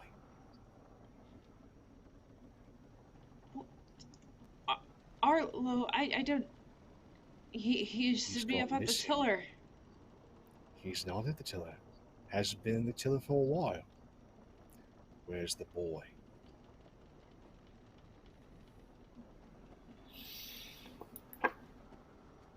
Eyes going from you back to her brother, from you.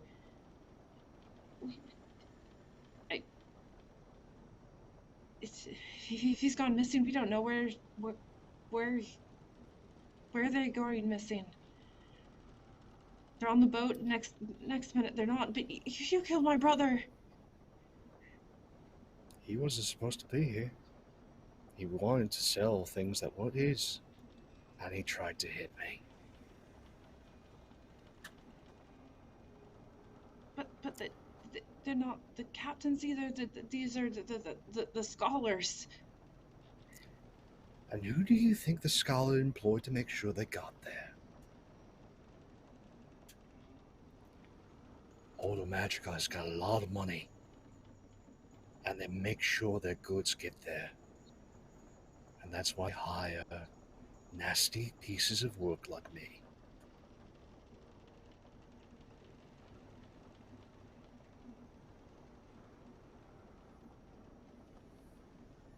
Are you going? She starts breathing heavily, almost to the point of panic, hyperventilating. No, we can't. Someone help! There's a murderer on the ship.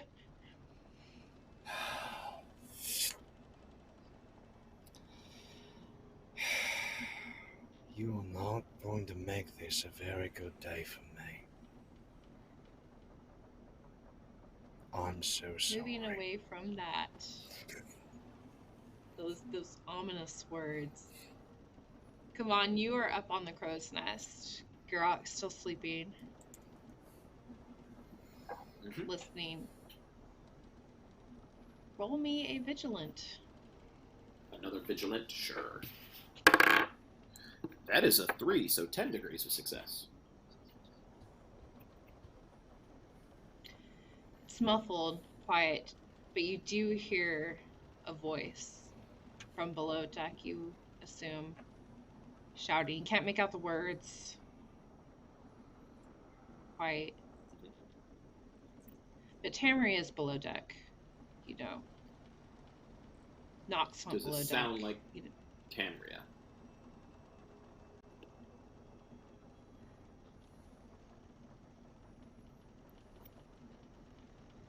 It's hard to tell. I suppose her voice and a goblin voice is a bit different. But you don't know her that well.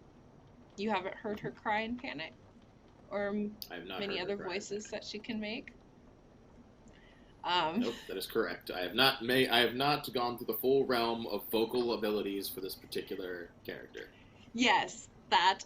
Mm-hmm. So potentially could be them. Potentially could be that. All right.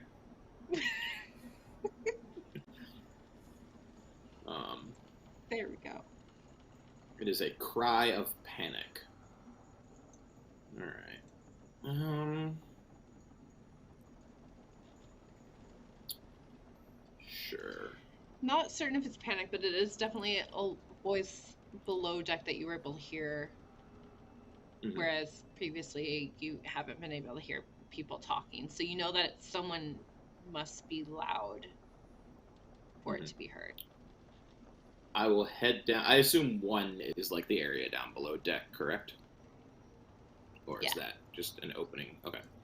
I will head down from the crow's nest and yell down there if everything's okay.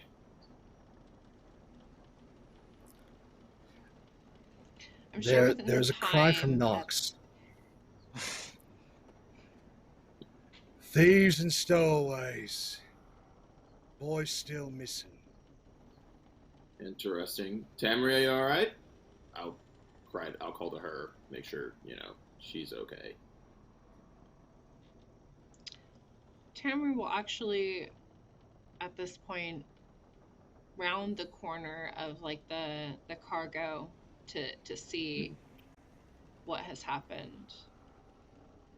Nox, we will rewind just a couple of seconds to what happened to this goblin as she screams that there's murderers on the ship. Do you silence her?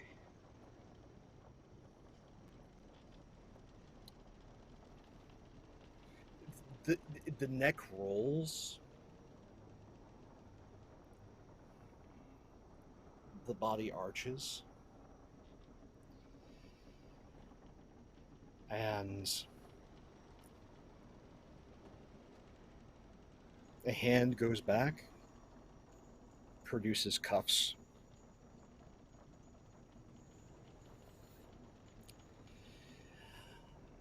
You can go quietly,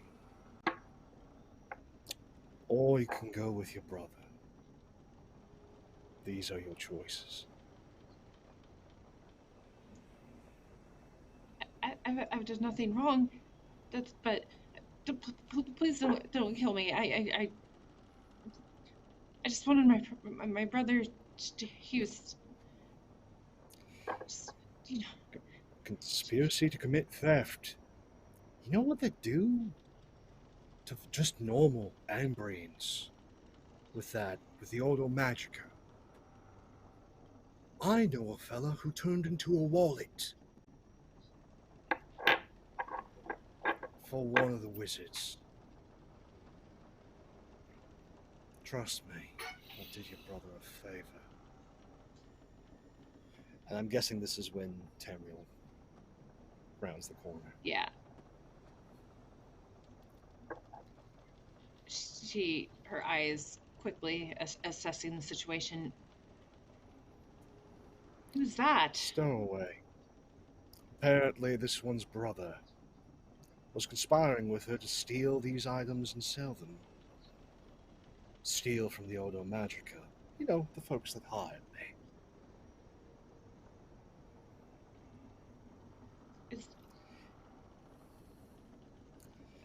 Sorry, my friend.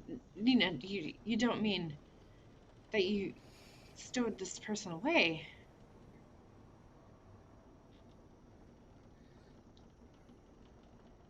Goblin looking up at Nox, not certain whether they're allowed to talk or not. Go ahead and speak the truth, little one. Don't lie, though. I can smell lies.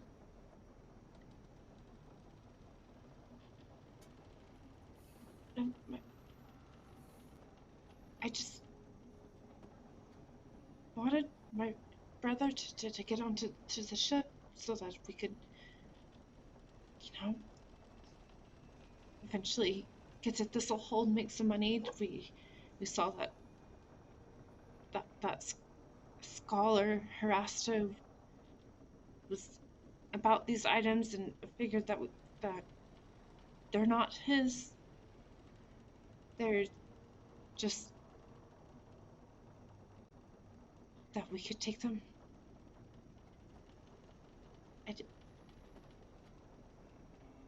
She just falls silent, just completely shocked. Tammy sighs. Put her in the cuffs then. We have enough going on the ship. We can't have whatever this is. I suppose we should talk to the captain. Well, before you wake His Excellency. You're the one that was talking to Kavan about traditions, right? Right. Goddess needs them alive or dead.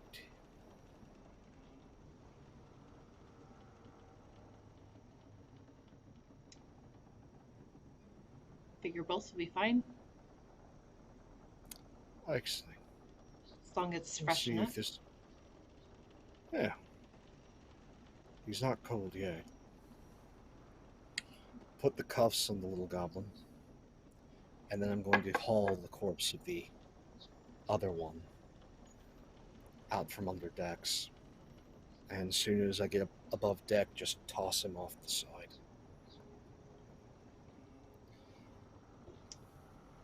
The little goblin in cuffs is just sobbing. But Gavon, you see Nox come up from below deck with a small bundle, a body, a cuffed goblin, and Tamri. We'll look at Nox like, did you find the boy? No, found a thief instead. And a stowaway. Oh. And just hucks the body over.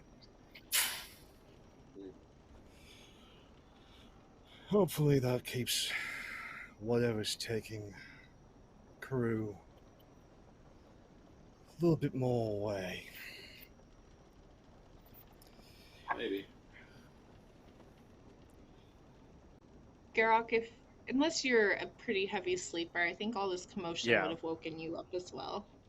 I was gonna say, as soon as the body hits the water, man. I was just having Splash. a nightmare. Heard yelling, fighting, blood. I saw blood. You heard blood? Okay. That's a new one. Didn't mean to wake you, Garok. No. Sorry about that. No, that's fine. Thank you for apologizing for being obstructive. But that's, I appreciate that. What happened with? I heard something about the goblins. Are they okay? There was a goblin who was part of the crew, still is for now. Good, good. As for the stowaway they were keeping, and were planning theft with, and he decided to reach for a bottle, I decided to show his insides the outside. Went down quick, and now he's over the side, hopefully appeasing whatever dark gods this place hires, and maybe we can try and find the kid who's gone missing. This might be the bad timeline. Who knows if I understand that person reached for it, but at the same time, we don't even know if we can trust. I'm sorry, was it Tamio? Tamri, sorry. I'm not exactly sure that we can trust Tamri's idea of tradition and sacrifice. Maybe the sacrifice actually draws them. Oh, Tamri's not the one that spoke of tradition. I spoke the lore of our tribes. She just mentioned it. I recalled it. Oh. I see. And Tamri has not suggested throwing the Ambrian overboard. I have, because the Ambrian has disrespected tradition. Well, I trust your desire to murder us. Tamri has suggested that they do the simple, classic sacrifice of the fish. I have followed the story to its inevitable conclusion of what happened to those who did not make the appropriate sacrifice. If you remember the tale, the original fisherman had to be sacrificed at the very end. At the end, If it's true. I worry that I trust your opinion on the murder of others, and maybe if we were just listening to Tamri, we might have lost something in translation. But now I feel like we probably have the full story. I just worry for that poor goblin's heart, what they seemingly have had to go through. But you're right. At this point, the priority is getting through and making sure that we can find that missing child. I've rested enough. I'll help where I can. I actually look to Tamri and go, are any of the other crew missing before we have a confrontation with the captain? I mean, I could sound the bell and bring them all up on board.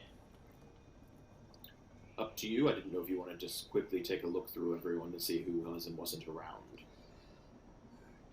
Considering we're in Davokar, I wouldn't like the idea of sounding any bells, especially before the sun's risen. True. Stowaways and people going missing. Yeah, I'll make some rounds to make sure everyone's accounted for. Do you wish company, or do you wish to do it by yourself?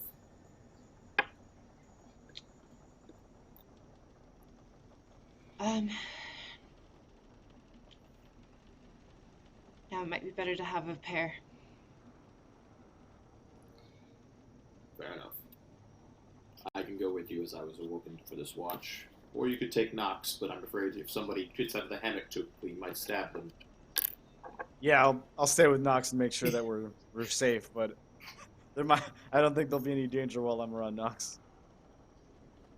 Probably not. I believe that was an attempt at a joke. I don't think it went well. True. I've heard worse. True. I need Nox to try and tell a joke. So at this point, I think we are going to take a 10-minute break, get some water, do some things, figure out what's going on. But yeah, we'll be back in 10 minutes for the conclusion. We will see you guys shortly. Conclusion.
Okay. Damn it, the horn is not a lie. I made it work before, and hello, Horn is a everyone. goddamn lie. We're back. And maybe a horn sounded on your end, but maybe the horn is the friends we made along the way. No, that doesn't work. Anyways, welcome back to Symbaroum. We're back from break. We are ready for the conclusion of our wonderful session. Thank you, Norix96, for coming and joining our chat for the first time ever, or at least saying words for the first time ever. Welcome. We are playing The Curse of the River Goddess. It is a Symbaroum adventure, and we're just gonna hop right back in. Our three, I don't want to say heroes, our three individuals are on the deck of the ship. Our three Survivors. antagonists, yeah. Oh, we're antagonists now. We're not even protagonists. We're Oh. antagonists. Damn, we can't even be the protagonist of the story? Ooh, No. that's rough. Kill my goblin. Our three Symbaroum, tags. yeah, exactly. I didn't kill no goblin. Yet. The Ambrian did it. The Ambrian always does it. That's what colonizers do. Alright? And all sorts. But yeah, on the deck of the ship, Garrick, you've awoken to this splash as a body is thrown overboard. And Tamri has gone off to do an accounting with Kavan. But we'll focus in on Garrick and Nox for a moment as you're standing on the deck of the ship with a goblin in handcuffs. What happened to you? I was gone for like 3 hours. She had a stowaway on board, and they were conspiring to steal. Steal what? Oh, the things I was hired to protect. You know, that contract that you mentioned earlier. The one that you said you wrote. I signed it. Yeah, All right, okay. Fair enough. I mean, who was the stowaway? Where are they now? They're over the side. Okay. I guess this isn't going off without a hitch like I would have hoped. Just fill me in. I mean, we're asking the captain for help now, right? Because he surely must know. Well, we're getting an accounting of who's still actually on this vessel, or if there's any other stowaways. And then the oh-so-magnanimous and hyper-competent captain, please note the sarcasm, we will then confront and then see what to do from there. Now, if more folks are missing, my vote is, if nothing starts turning up, we just heave-ho the old captain and then sail the ship the rest of the way to our destination. I'm just glad we're finally getting that captain off his rocker, okay? He's definitely been up to something. Well, let him We're making the right sleep decision soundly. there, at least. Well, can't empathize there, but now that I've awoken, it seems like I've woken up to a much worse situation than I left off before. And I look at the goblin and I'm, hey, come on, did you really do anything? Why are you like this right now? I can get you out if you didn't. Just dried trails of tears on her face. But she won't say anything. She's just staring in, like, the definition of fear at Nox. It's no use. Need some time to relax and take it easy. Okay, fine. Nox, let's just... I mean, is there anything else that we can throw over in the meantime? Not that isn't important in one way or another. So, best to just hold tight, keep our eyes open for whatever Davokar has to, throw at us. Or if there are any other thieves aboard this vessel. Look, I trust you in the crow's nest.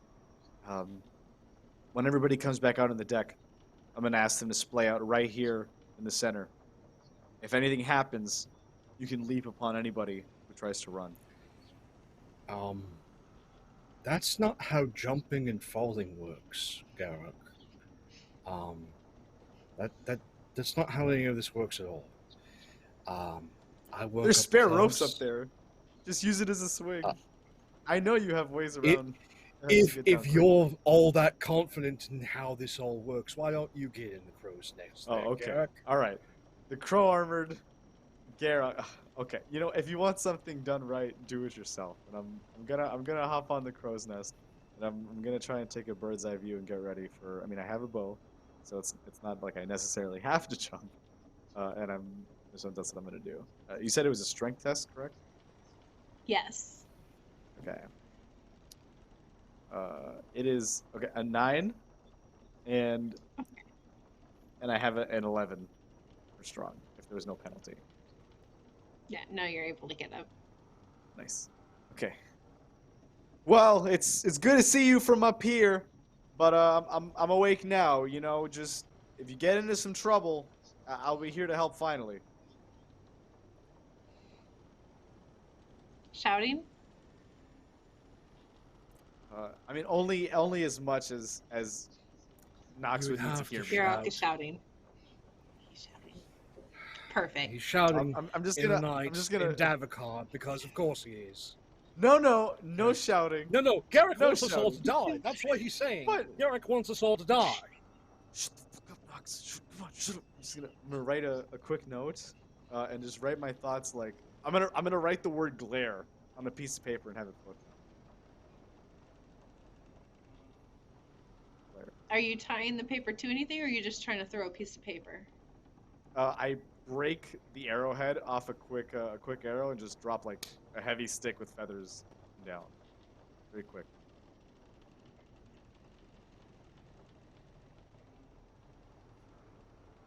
I'm not Hopefully picking enough it not up. to make any noise. I did not even picking it up. Useless. All right, we're gonna go below deck to Kavan and Tamir.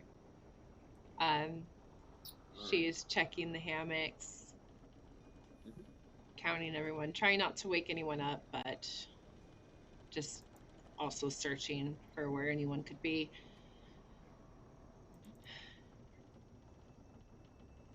Did you really have to kill him, though? I don't know. Wasn't there. Don't actually know Nox. Met him. Got on the ship. It seems more dangerous than anything else that's on the ship right now.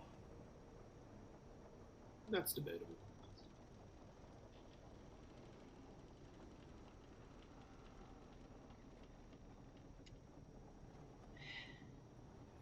Then why are you going into Davokar? I'm sure it's nothing about pillaging ruins. Heading back to some lands of our tribes.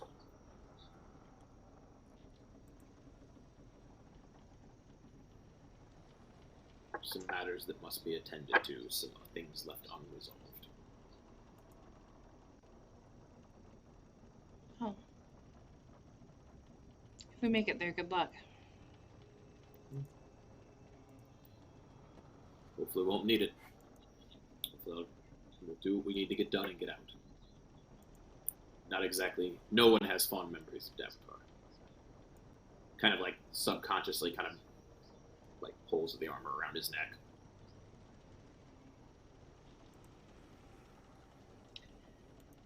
Not really, no. Unless you make a fortune off of pillaging ruins. Never have to go back, but those are a bit few and far between. Not all of us could be like the mayor of Thistlehold, right? Yeah. Very true. Why sign up for a ship that's going there? You clearly can make a living doing all sorts of other things.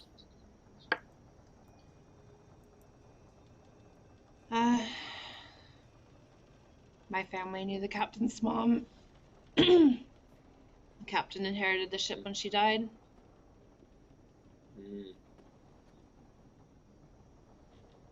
It's a good way to make coin. Fair enough. Good couple thaler for just going into Davokar and back. It's not much work like that around here. That's fair. Besides, never liked the stench of Yandaros. Who does?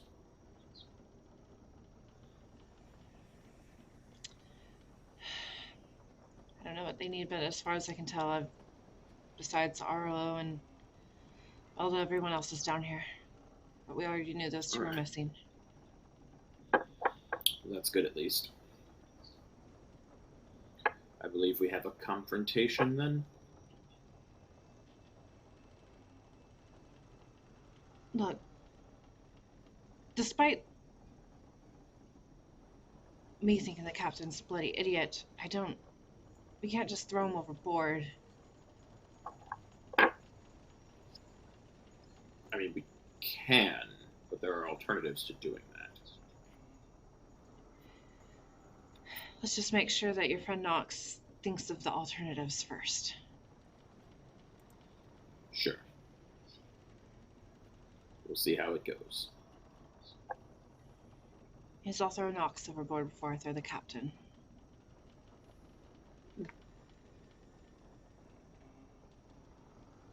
That's fair. I don't think Knox is going to go for the throwing overboard first part. He'll probably go for whatever means he prefers to do violence in first, and then throw the corpse overboard from everything I've seen about him.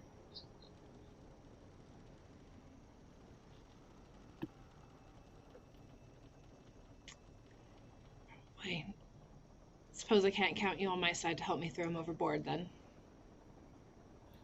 I'll make sure nothing bad happens to you. But I'm not going to let the disrespect for tradition slide if it's putting everyone on the ship in danger. An idiot and a fool are perfectly acceptable until they put everyone else at risk. That's how tribes die.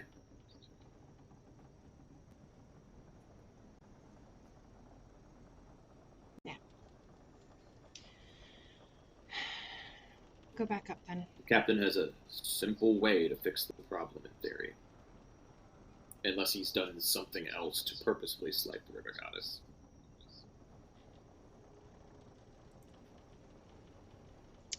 I don't know if you just make the sacrifices. Catch. Yeah.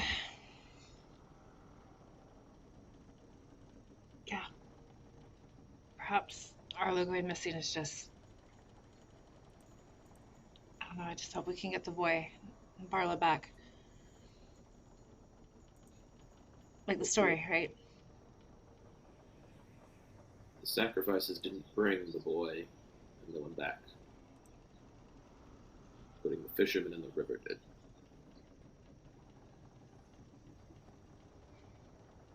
But if him making the sacrifices stops the disappearances, it is what it is.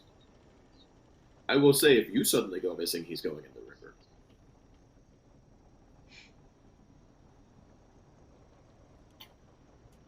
Oh, let's hope it doesn't come to that. Yeah.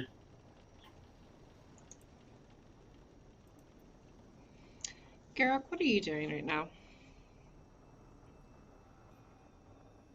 Still in the bird's eye nest, and you guys are on the deck speaking, or are you under deck? They were under deck. Yeah. So I'm just kind of at this, in that case, just staring at the stairs, like I haven't been away from Kavan for this long, and when I do, I start to get kind of anxious, kind of scared. I'm just, all I have to look at is Knox's mug, and I find myself in an unfamiliar place. I get antsy and pull my bow out. I knock an arrow just sort of look out towards the dark water. Roll me a Let's go up vigilance. here. Ooh. 2 degrees of success. Excellent. Almost trying to think of a version of like a keep it together.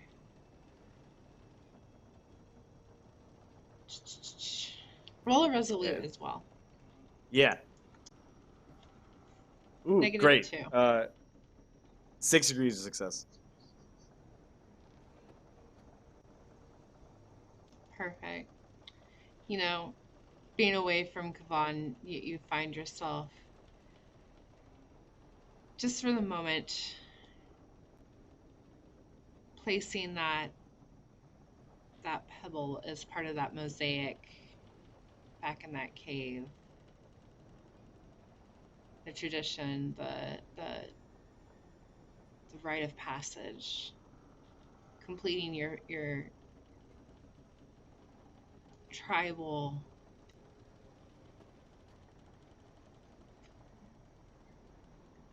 trials, and then just not really being able to finish. Seeing your friends corrupted before your eyes. Trying to bring one of them back to life and just not being the same. And you almost feel your fingers letting go of that bowstring just as Kavan comes up from below deck, a shadow moving at first, that slight hint of panic, but your fingers are able to re-grasp the bow and the string to keep the arrow from flying as Kavan comes back on top of Tamri.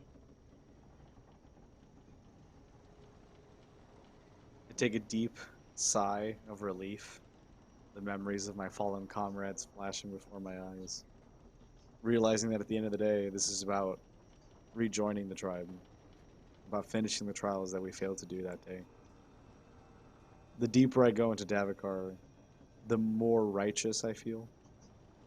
The more I might be able to fight my way back to honor. But in these times of fear and waiting, there's no fighting to be had. A calmness takes me as I finally see Kavan.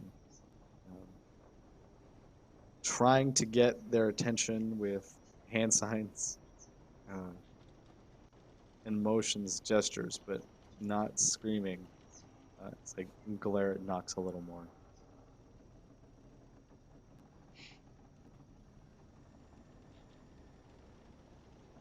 What is Nox doing right now? Mostly keeping his eyes on everything. That and the door to the captain's quarters, but the fools in the crow's nest, the competent ones are downstairs. All that's left is whatever threat is waiting in the darkness of Davokar. Roll me a vigilance as you're looking around.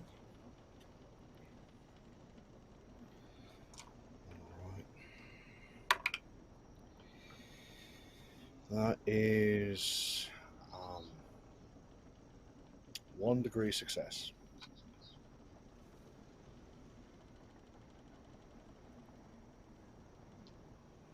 Yeah, everything seems quiet. Nox, don't know if he likes quiet or not. Quiet's good. Quiet's perfectly fine. And you see dawn beginning to break on the horizon up ahead. Garrick probably sees it first. A new day starting. And just as that sunlight begins to creep across the deck, the captain's door opens.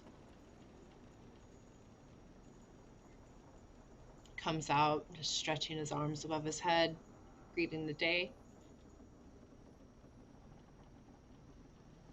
But stops as sees Nox, probably Garrick and Kavan looking at him. Yep. Goblin in chains sitting on the deck, and Tamir just standing there as well.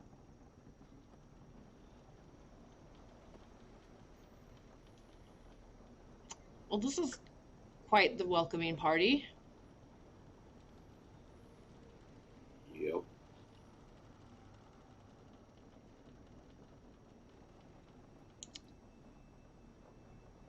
Can I help you, lads? Tell me, why is Oh, Nina in chains? fun story that. Arlo's missing. Went missing in the night. As for this one, well, she had a stowaway. Was conspiring to steal from my client. He reached for a bottle to try and strike me. I'm faster than that. I ended up showing him how we do things in Indaros when someone reaches for a bottle.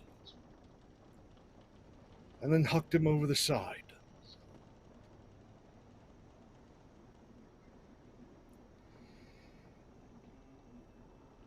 He spits But on the that's deck. not what...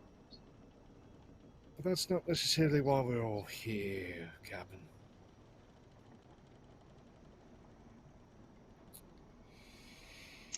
Why are you all There's here then? concern. You know the tradition thing? That outburst that happened yesterday. Well, considering that Arlo's been missing, there's reasonable concern that maybe the superstitions should be obeyed. By superstition, you mean tradition. My apologies. Tradition.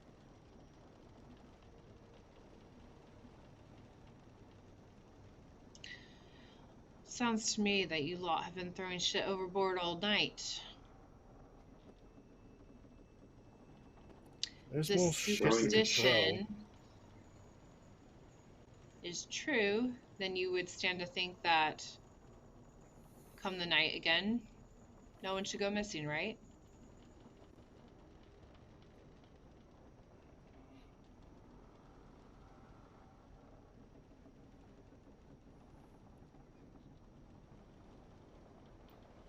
Or am It's I not wrong? about throwing shite overboard all evening. It's about following the proper tradition. Now, you're familiar with how that story ends, are you not, Captain?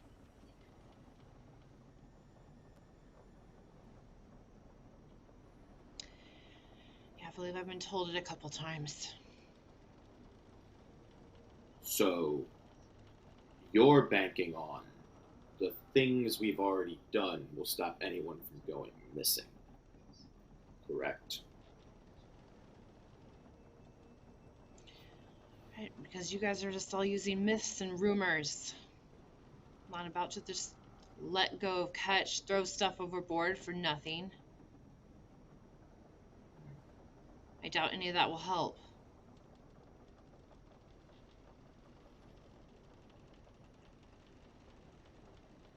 River Goddess is a tale for children.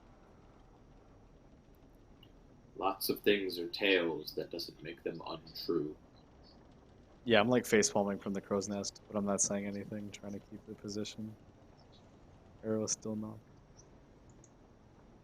So the question is, Captain, are you willing to bet the lives of your crew that none one will go missing?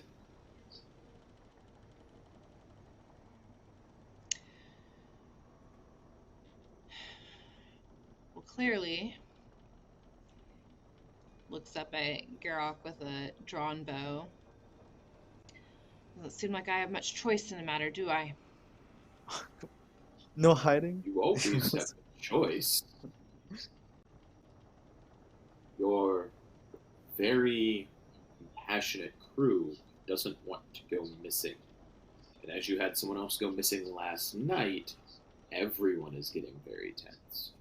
So you have a choice to gamble that no one will go missing tomorrow night,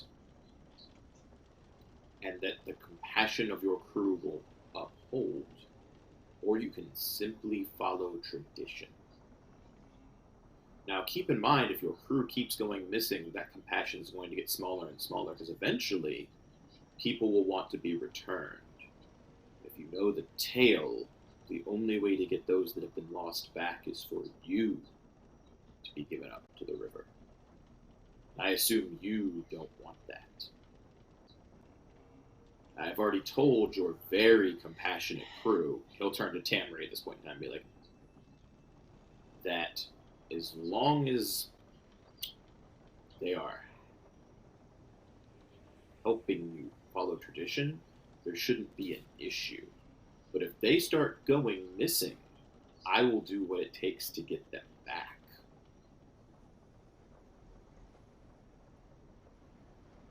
You think throwing fish back into the river, letting off cargo, is going to do anything? We've already been throwing food this entire time. Why do you think we've been safe this whole time? But there's one last piece. As I finally shout down from the crow's nest. Yeah, Nox and I produces the candy. The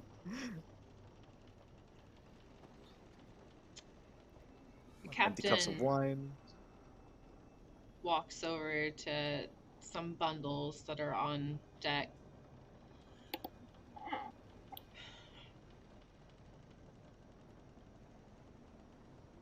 All of this bunch of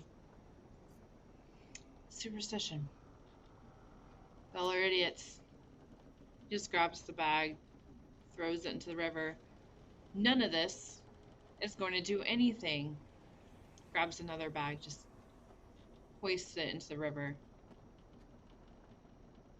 The reason none of you have been picked off is because you were lucky. Not from any river goddess.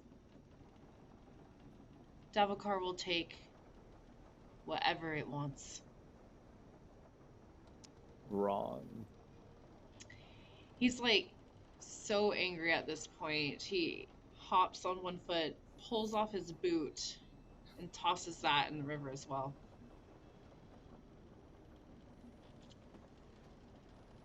What else do I need to throw into the river tonight, today? I'll turn to Tamri and let her field him, because I'm at that point where I'm like, you're trying to make a mockery, and I am at the anger point where like making a mockery of traditions is going to get you an axe in the forehead. And I don't say it, but I look it very clearly.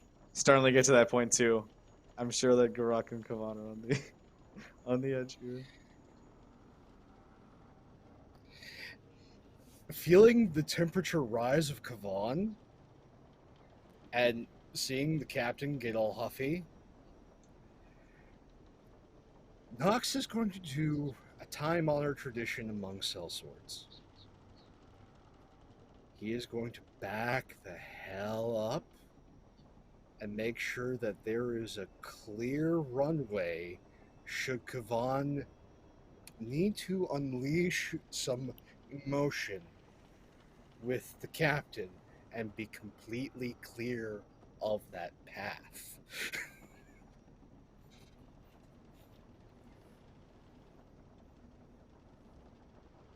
And I'm still I good at just the turn to business, Tamri so. and go, I do not take mocking of tradition well. I understand he's frustrated because he thinks he's losing profit for the safety of his people. But he is your friend. You should probably try to rein him in.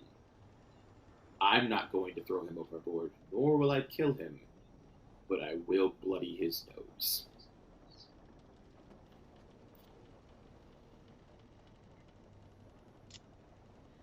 Yeah, we'll make sure anything about the next catch today. At least he'll, she's like trying not to laugh as the captain is just like still on the side of the ship trying to just like throwing whatever into the water. Yeah, I'll go talk to him. Good.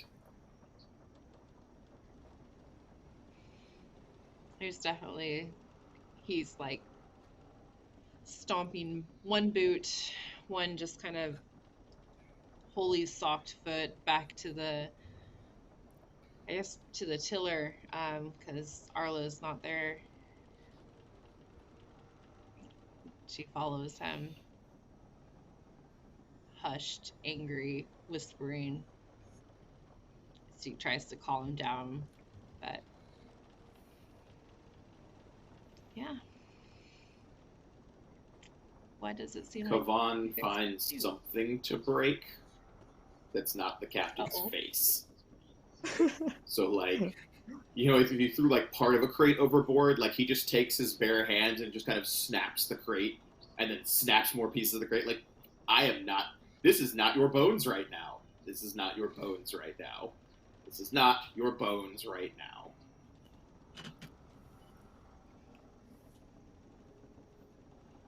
Yeah. That's Later in the day when nets are let down, the captain does not leave the tiller, but Tamri will oversee that part of the catch goes back and not the whole, they don't hoist the whole thing up. And it seems calm. It seems, you know, even though you're in deeper into Davokar, that at least for now, you guys seem fine. Will everyone roll a vigilant though? At a -5. Sure. The same negative for being in the crow's nest? Jeez. Okay. If you are in the crow's nest still, yeah, actually still a -5. Oh, okay. Still I'm- 1 degree of success. I am right on at an 8. I rolled a 3. I've got 2 degrees. Yeah, I rolled a 4 and got a Nice. 1 with 1 degree of success. Man. We're a real observant group right now. We're on high alert. Yeah, you guys are like We're on super Very high alert. We're on like, I'm gonna punch somebody. Like, I'm gonna punch somebody. Somebody talk some shit. I have to let go of this arrow sometime. I gotta let go of this bow sometime. Dang arm. I think Nox had the most degrees of success. Yeah, with 2. Yeah. It's late afternoon and walking around the ship, just sort of making your rounds. You do notice, sort of as you're on the starboard rail, a strange sort of mark on the wood.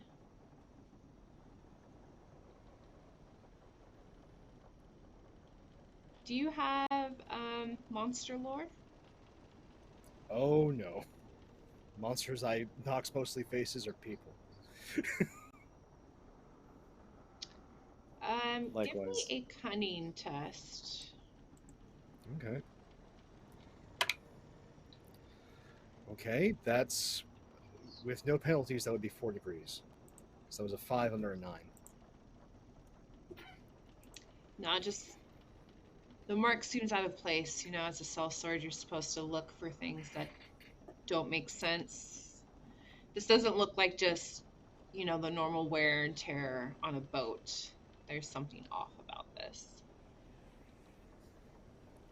It seems too deliberate. Like, leans in, takes that closer look, and in usual fashion, like, just kind of like gives it a sniff, make sure if there's like any sort of strange odor coming off of it. And just kind of looks No, you leery just at it. Danger get sniff. that murky scent, that, you know, that stale scent of water, of river, everything. Garrick, of course, you see Nox hovering in this area,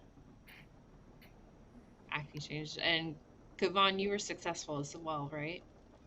Mm-hmm. I was right on the money. Perfect.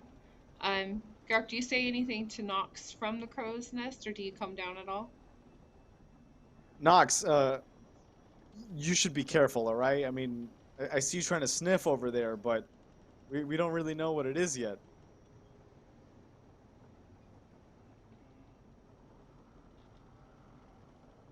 Just sort of looks up and like points, like gestures towards the thing.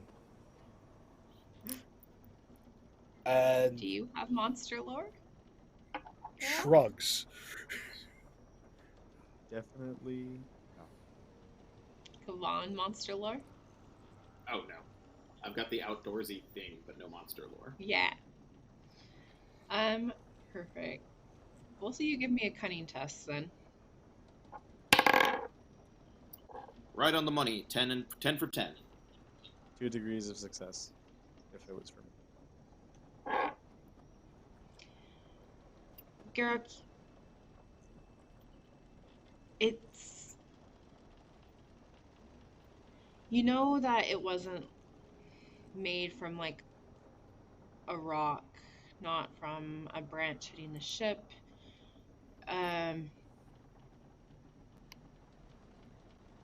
Do you go down to look at it closer, or are you still just kind of, like, peering at it with your eagle eyes from the crow's nest?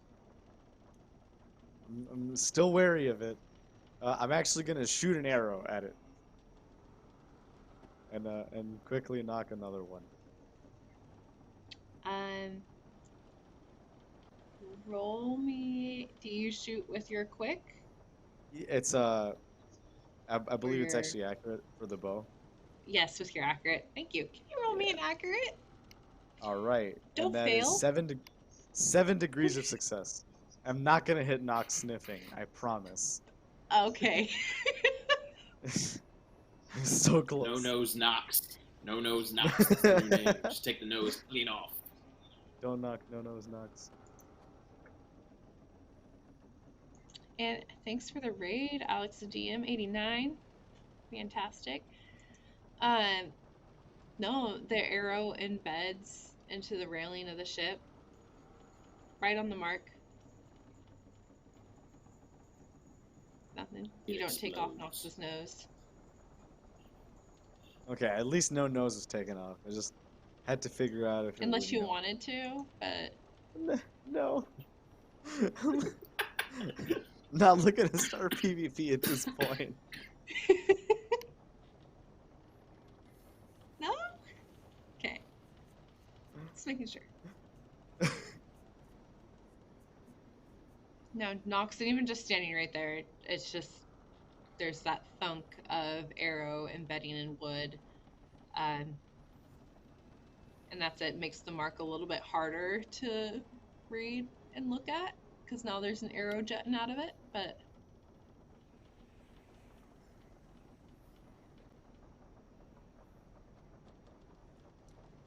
That's about it. Kavan, you had a just normal success? 10 on 10? You did. 10. 10 on 10.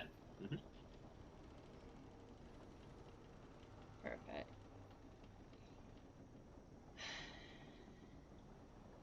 Yeah.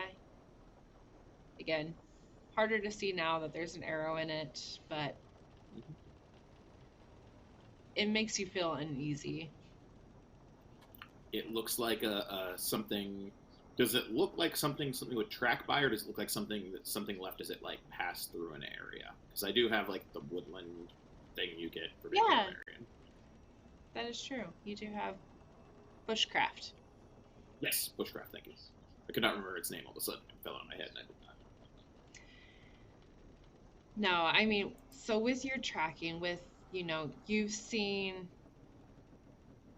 how creatures with claws or horns will leave marks on trees as they pass by, that sort of thing. This is very reminiscent of that. Okay. Almost like a claw left a mark on the ship. Okay. I will look around. I will look over the edge of the ship. Are there more of them, and is that the only one? As you look over the edge, there does seem to be one more kind of following that curvature. Same pattern. I assume it's coming. It looks like, based upon how the marks are, it's coming up the ship and not down the ship, correct? Because that's going to look different. Yeah, coming up the ship. Okay. Okie dokie. I kind of like put my palm and try to do a measuring thing to see how big the creature would be.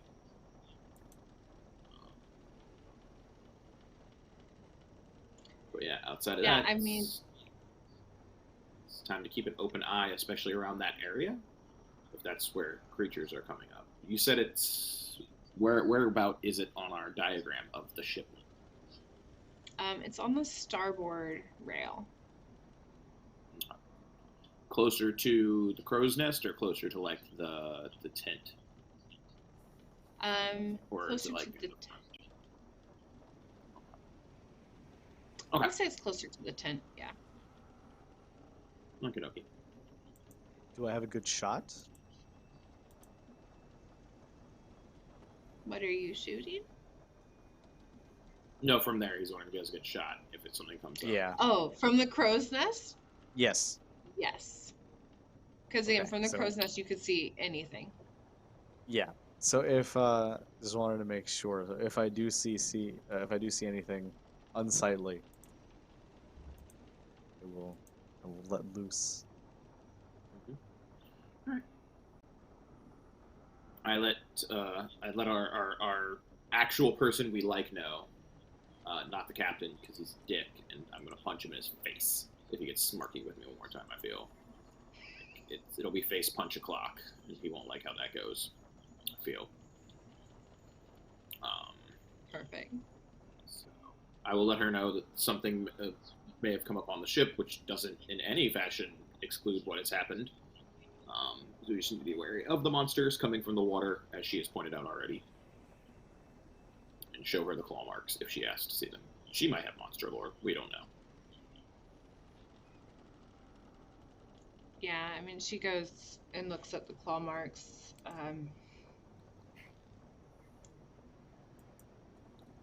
No, I mean, it definitely looks like a claw mark, like something Mhm. gripped the ship. She kind of like makes a motion of like her hand on the rail, like grabbing hold. Mhm.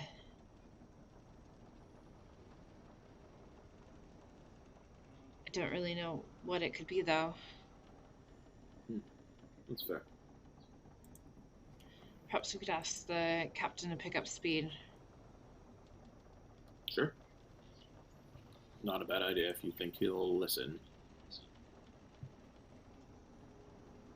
Yeah, it makes me nervous that we left blood in the water. Just put some distance between us and that. Fair enough. We also left boots in the water, so it's not like they can't track us by the captain's scent. True. I'll go talk to him. We should Very well. probably be ready for nightfall. Rotate watch on nightfall. Yes, I agree. I'm gonna sleep some during the day now. Perfect. How does everyone else pass the day? Talking to the captive goblin. Kind of cheer her up. With Is everything that's Nox happened. nearby? while you're talking to her? A part of me wants to say I would hope not, but I want to see the roleplay if he was, so sure.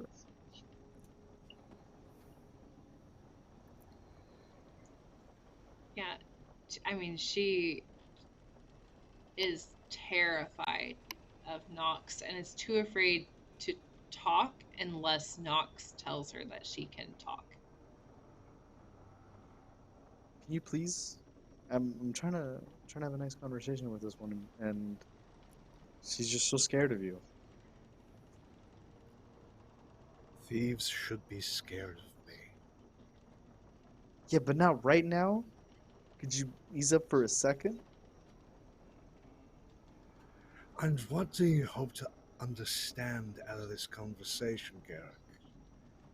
Listen, there's only a couple of us on this ship, okay? And if things go south, we'll need all the help we can get. I just want to make sure that we all watch each other's back, even prisoners.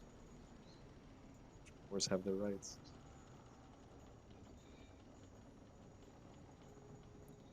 A barbarian says this to an Ambrian, like, come on, observe like war ethics, please.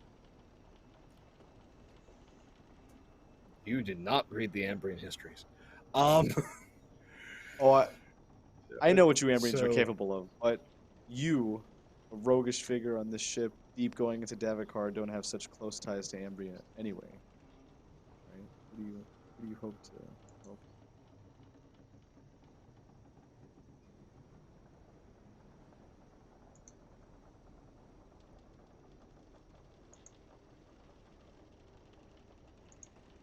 Oh, perhaps Did may have we frozen. lose them? Yeah, that was a very Oh, dramatic. That was a very dramatic pause. I was like, wow, Nox is really thinking. No. Um, Can't Roll stand me a the rain. persuasion real quick. if Nox is gone for a second, does the goblin feel calmer? Yes. Alright. Look, see, he's gone for a little bit. You know, if you close your eyes, he isn't there. Is there anything I can get you? Water or food? More more candied ginger from Nox's pocket? Don't take anything from him. He might kill you too. No, he won't. And I walk up to the, you know, Nox with the eyes closed and just take 2 pieces of candied ginger, whilst he isn't looking, and hand it directly to the goblin and say, listen, whatever you were going to do, you didn't necessarily do right now. And I'm counting on you, okay? And hand the candied ginger over to him.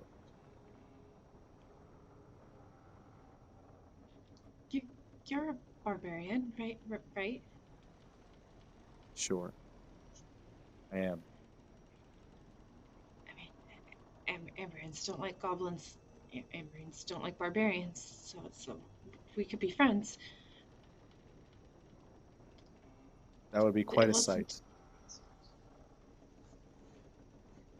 I wasn't taking anything that was part of the ship's cargo. What were you taking? She sort of looks around.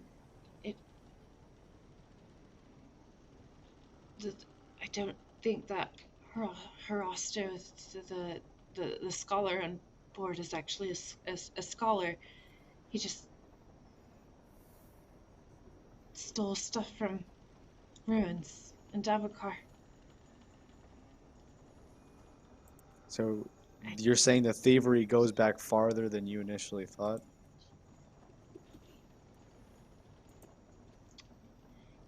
He stole it from Davokar.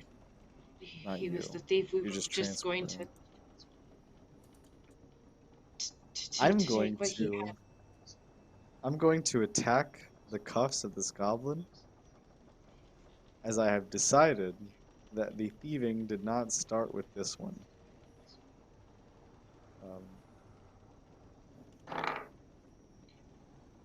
That is, yeah, like 9 degrees of success. Do I pop this? Do I pop these links off for a moment? What kind of cuffs are these, Nox? Steel cuffs. So you're ruining your weapon? Congratulations. It's okay. I didn't. I have many on me: a spear, a sword, a dagger, and a bow. I will use the sword to and break the sword upon this link, but keep the dagger, the bow, and the spear.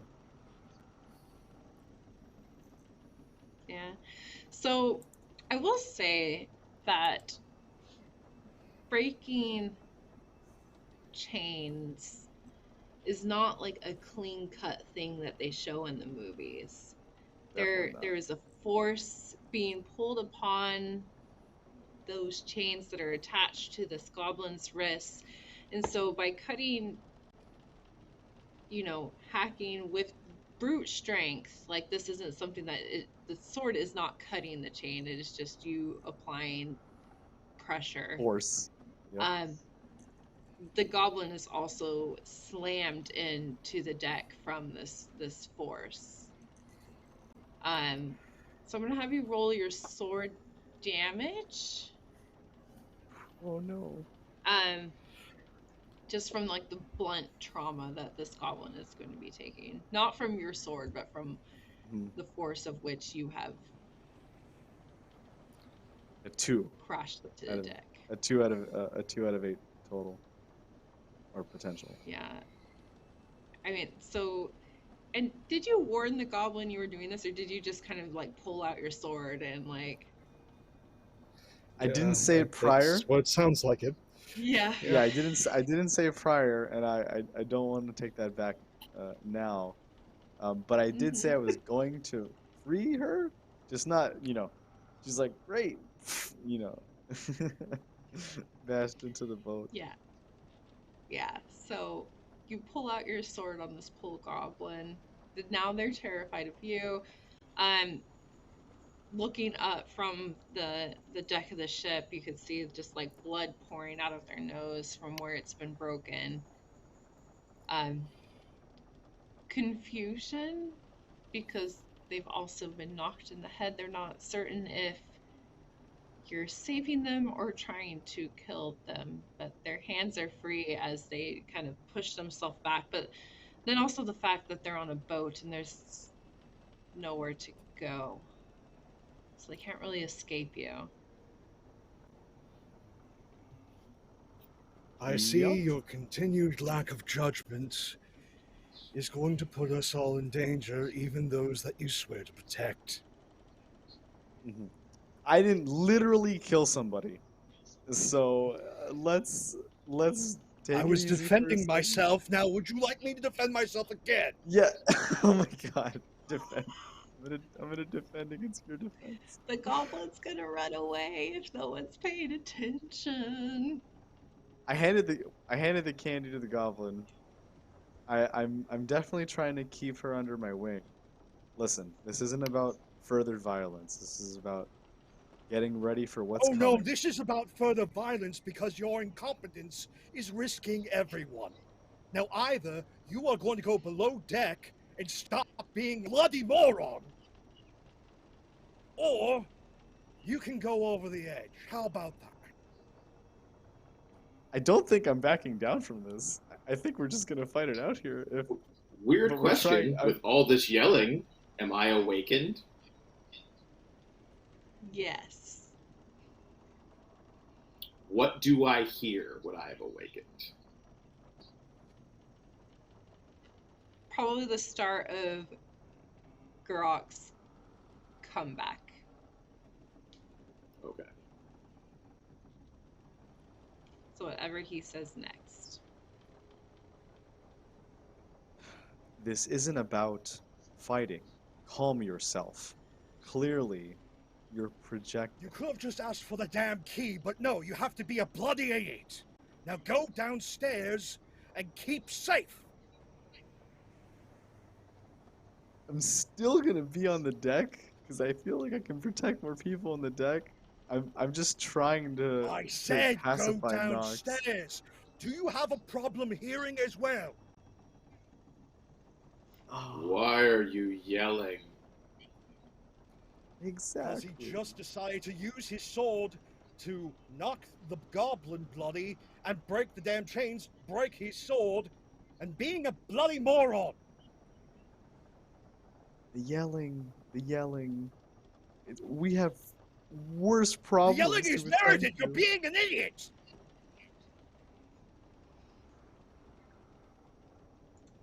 You have barely done anything competent since you got damn boat. I've tried to be kind. I've tried to be understanding. But no, you have to be just some childish moron that's putting everyone at risk. Now get down below decks. I just don't agree with you, Ambrian. You're gonna have to make me. I'm gonna slug him. Yeah, we fight I it out. We have- start I fighting. have- We are in rounds. Excellent. I have Yep. stiletto, and I'm just gonna slug him. The PvP has started. Fuck! I should have just done it. I should have just shot him. Should have just shot him. That's what I get for being kind. Yep. So Nox is gonna get the surprise round because you were Yeah, being but this kind, is even though I'm sure you're 15. That's quick as heck. fine. Dreaded PvP. Okay. He's not going to try and stab you yet. He is just hitting you. Is he holding a weapon? This is important to my action.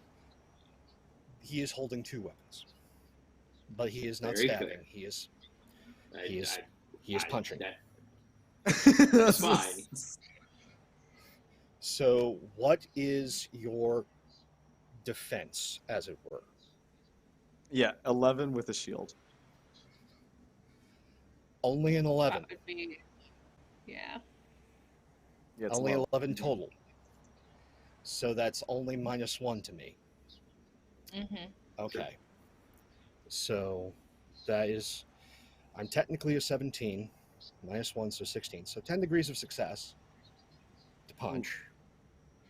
Oof. Good news is a punch is only a d4, but I am going to use my ability to backstab, because I always get that, thanks to feint. I'm not gonna stab you. Punch backstab. Yep. Max damage. Okay, so that's 9. So total. 9 total. Let me roll a 1d8 to reduce. Reduce by 7. Only take 2.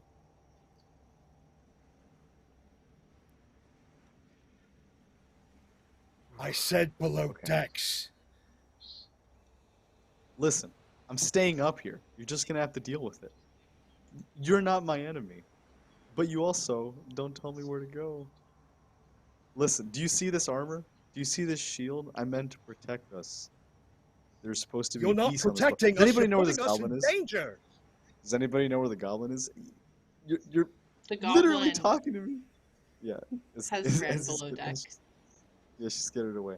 Okay. Mm-hmm. You scared her again. I'm literally going to To walk up face behind into the Knox with my damn- axe drawn and go, apologize to my friend Ambrian, or this is going to go very badly for you. Yeah, there's like faction tensions. Like, this is not gonna go well. Okay.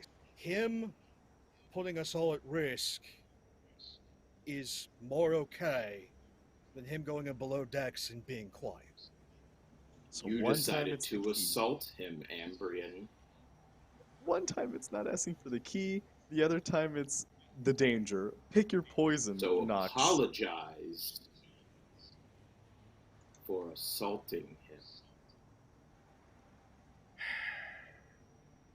I will I'm not ask sorry. again. I said sorry.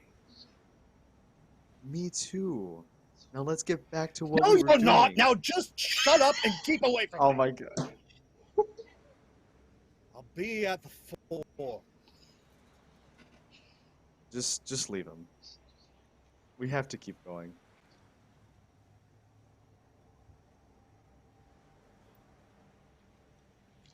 Tamir and the captain are just like staring from the platform that is like where the till is, and they're just like, okay, we're not gonna get involved in that. If anyone looks up, they just kind of like look away, like they weren't staring. They're like, eh.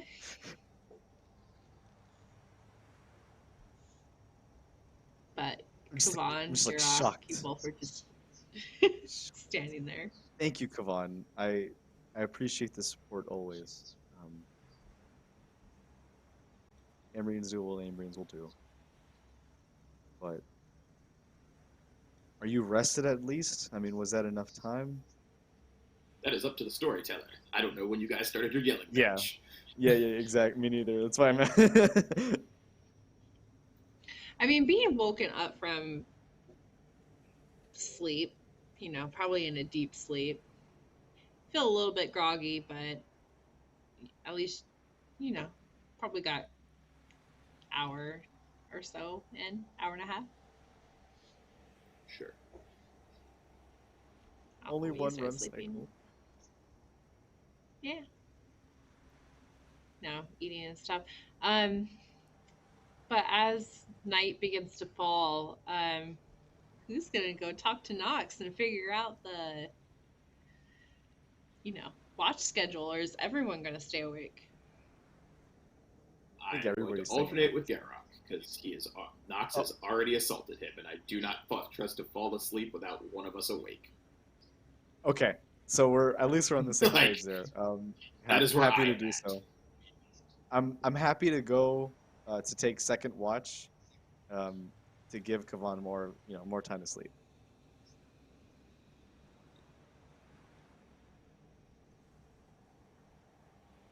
As for Nox, Okay. who knows? Yeah, what is Nox gonna do? Shadows lengthening, it's getting darker. Shadows lengthening is Nox's favorite time. So The captain did throw, or Tamir did throw back stuff today, so. well, he's going to go about sneaking around below decks, as he cannot trust the two natives now, especially the moron. So Are you He looking will for hide. something? The only thing he'd be looking for at this point is making sure that all the goods are secure. Considering that the goblin's now loose, he doesn't trust that the goblin hasn't been picking at things.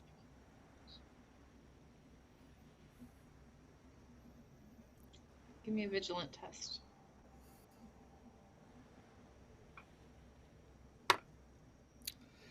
That's a 1. So we're going to go with 9 degrees. I mean, 1 is a critical success anyways, so. I mean, you easily find the goblin. They're sitting in the same area where you had originally found them, just sort of looking at that blood stain, but nothing has been moved. They're just looking. Sort of holding their knees up to their chest.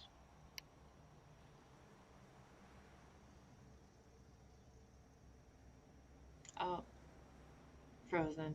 But going back up, was Kavan taking first watch? Oh, back. There we go. Okay, Kavan, roll me a vigilant. Sure. That is a 2, so 11 degrees of success. Perfect. Thank you for an opposite roll than my last vigilance. Excellent. We will go back below deck real quick, but Nox, you didn't find the goblin just sitting near that blood stain of her brother. Nothing's been moved. But they're just kind of staring at it. Leave them be. Other than that, nothing seems disturbed down here. Then find the darkest corner I can and hide. Below deck? Yep. If they need me, the screams will let me know. Too true. Kavan, as you are doing your rounds, Tamir is by the oars, sort of watching, making sure that, you know, the ship doesn't come upon any rocks and whatnot. The water sloshes against the ship, and something curves around the railing of the ship like a hook. And then another sort of hook-like appendage comes up. So silent that if you weren't watching, you wouldn't be able to, like, you hear nothing, you wouldn't know. But Tamir does not see anything. How far away am I from her? I'm probably a quick sprint away.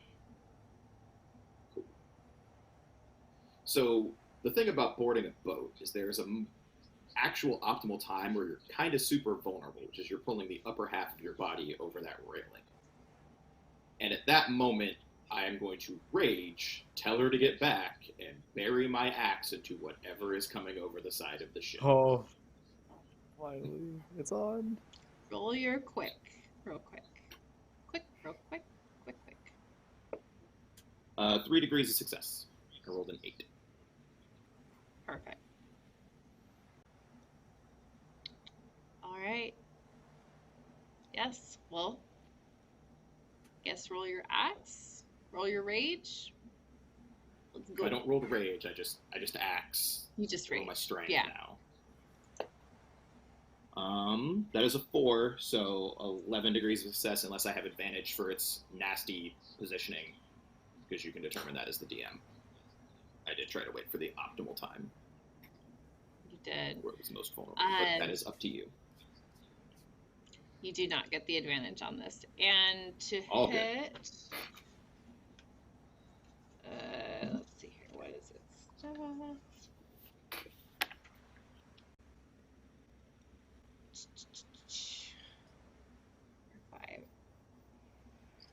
5. Makes that. Yeah, sorry, -5. Oh yeah, I hit all day with that still. It's still 6 degrees Yeah. of success to hit. Yep.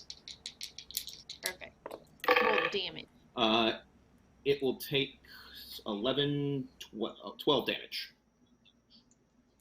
Alright, so that.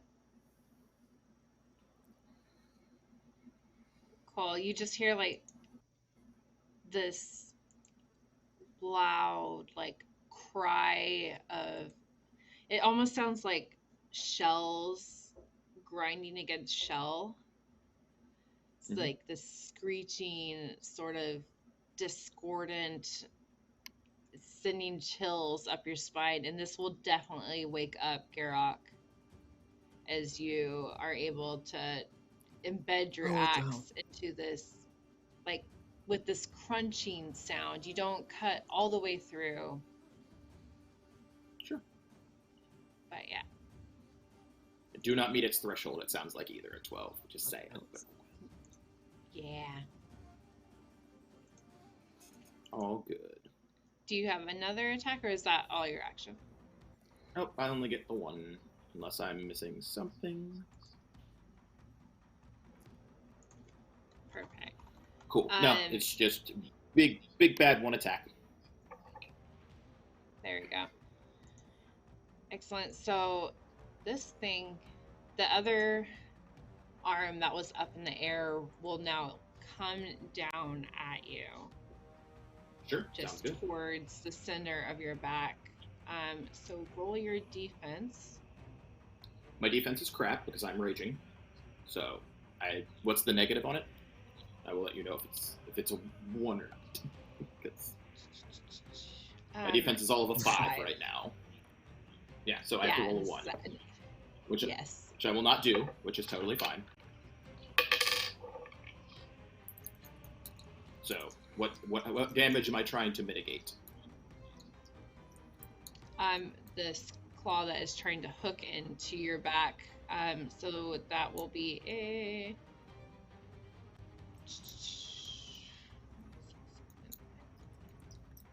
11. Okay. 4. Try to find my 8 that just fell on the ground. Plus 6, so 10, so I'll take 1. Perfect. Roll your strong. Sure. At a negative Any 1. negative? Oh. Negative 1. Fine. That's a 12, so still 2 degrees of success. Perfect. So that is it for it. As like it just briefly embeds into your skin before you're able to just kind of like twist away so that it doesn't go even further into you, hooking you. All right. Garrick, you are able to act now. If you want to use your actions to like move. Yes. So I am going to. Did you sleep in the crow's nest or on deck?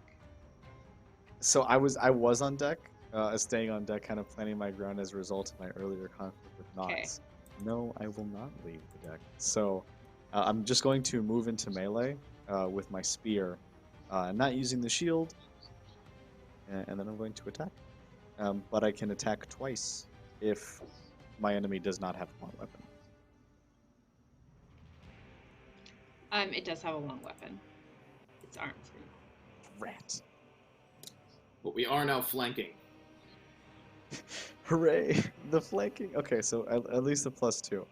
And yeah, so 4 degrees of success with my spear. Okay. So that still passes. And 10 damage. 10 max damage. Cool. Thanks, Nox. All right. I hear you chewing. Nox, I am sure the sounds of battle are bringing you above deck. You could act next wrong, but it is Kavan's turn.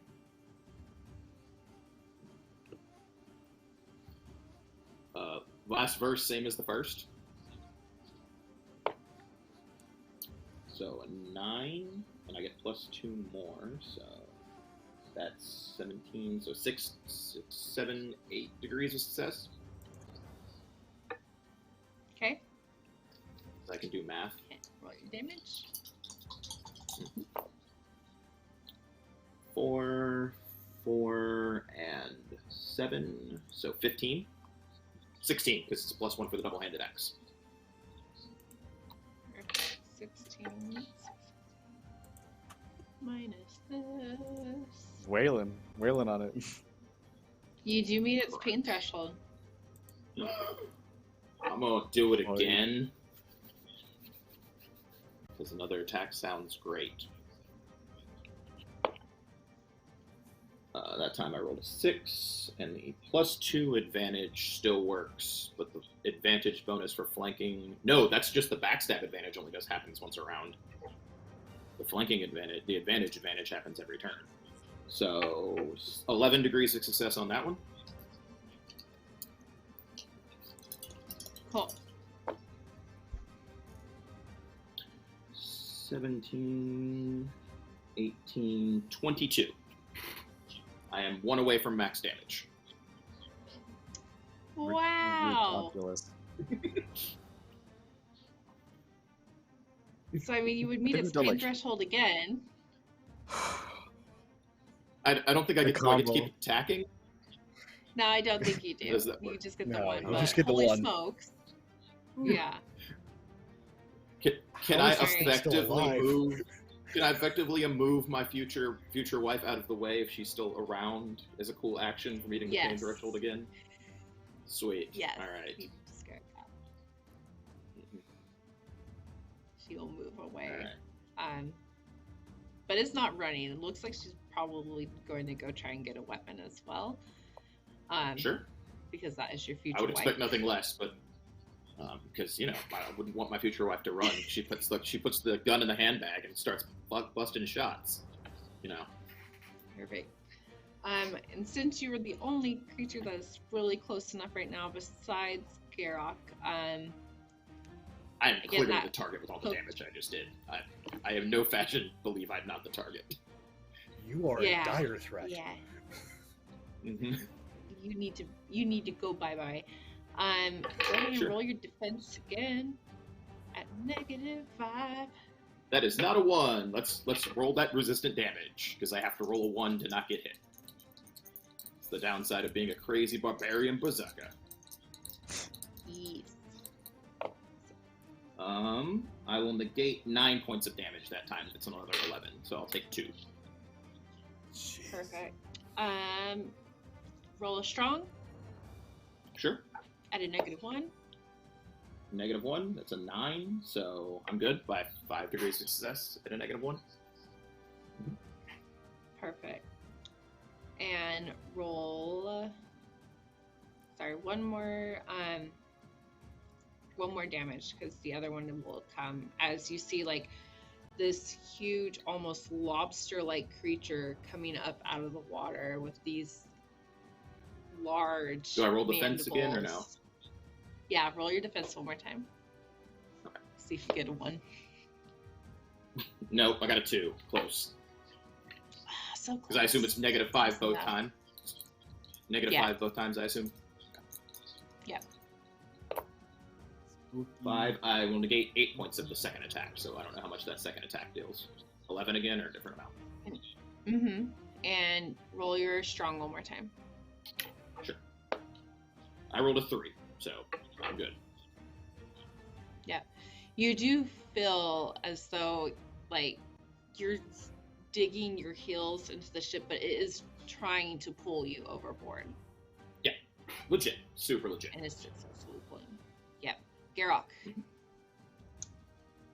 then Nox. I'm gonna try to save Kavan, who just fell. No, Kavan's up. How- I'm still up. I have to dig Oh, my heels sorry. in. Oh, okay. I'm doing some strongman dig my heels in. I have not failed the strength check for it to grab me.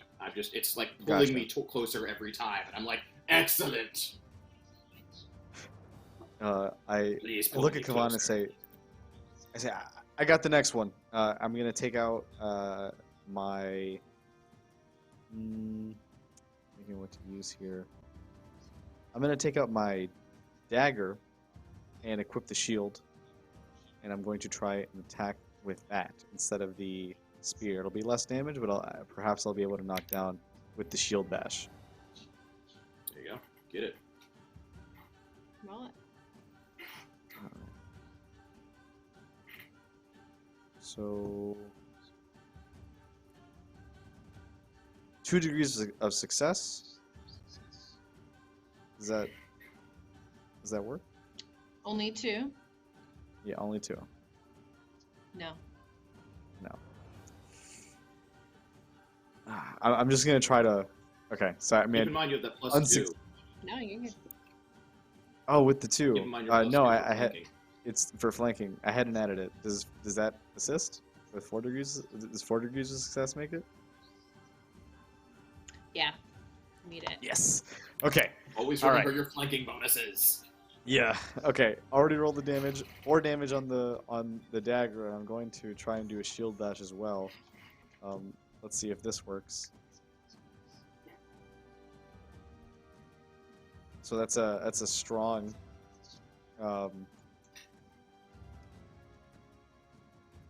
That's 3 degrees of success. Does that hit? With another weapon. No. Rat. Okay, so I'm not able to hit it with the shield and knock it down. So, but I am looking directly at it in the crow armor. Hopefully, it goes for me instead of Kavan for a little bit. Although that is yet to be seen. Okay. And Nox, you are now up. Here. All right. Do I know where the ship's bell is? Pretty much right on the mast. Cool. Like it's like as hooked I to the rush my front way, of it. as I rush my way over, I'm going to pull on the string for the bell twice. Hopefully, rousing some of the crew. Is Tamara near me or no? Yes, you can see that she's like grabbing what looks to be like a short sword. You know I'll fight two-hand? You know I'll fight with a sword in both hands? Just quickly asks. We do. Pulls the other she sword, nods. Yeah. pulls his sword, hands it off to her as he pulls both of his stilettos. And that's going to be pretty much his action. The last of his move, he's just going to move up to where the rest of them are. But now she's fully armed. Perfect.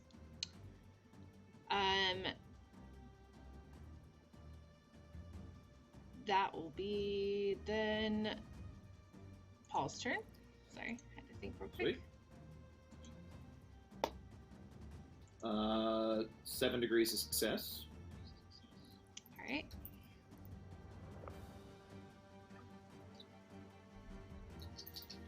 Roll your damage.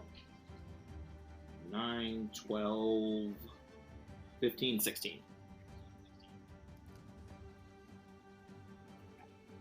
Like that threshold Yes, at last time, you- didn't it? Or was it wrong? Yeah, you meet your the pain threshold. Okay.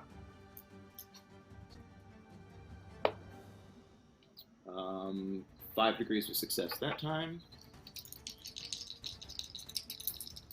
Oh, that's not super great. 3, Keep 6, one alive. Just to keep 9 one alive. total damage. Sorry, how much damage? Just 9 on the second attack. Okay. Perfect. It wasn't the big bad 22 again. No. Awesome. I did forget, and that's my fault, so I won't do that. Perfect. Garrick, do you have your spear in hand? Or did you have some, you had your... I had dagger and shield. Shield. Yeah, he's shining Yeah. shield Alright. right now. Perfect. Then you do not get an attack of opportunity as the creature like pulls its arms back and goes under the water. No longer able to see it. It will resurface on the other side of the ship. And again, you just see this creature and its arms are insanely long, longer than it should be, as it goes to strike at Nox in the back with just one attack. Okay. You Am I can get a minus different 5? Yes. Minus Now- 5? As a Minus 5 reaction, I'm able to have Okay. someone else's hit me, but it doesn't really mention if I have to be close or within You range. should be close. Yeah. Um, No, yeah. can't teleport. that is just 1 degree of success, so Nox barely gets out of the way, even with the -5, because quickness 15 is an investment. There you go. Yeah, as you just sort of dance slightly out of the way as this spear-like arm comes shooting towards you. But that is it for it. As it is now Garok's turn. I'm gonna draw my bow and fire it from here. Ooh, and that's 7 degrees of That will success. be at a -3. Okay, perfect. Yeah. Oh, just barely made it. Okay. And then roll my bow damage, which is going to be max damage at an 8.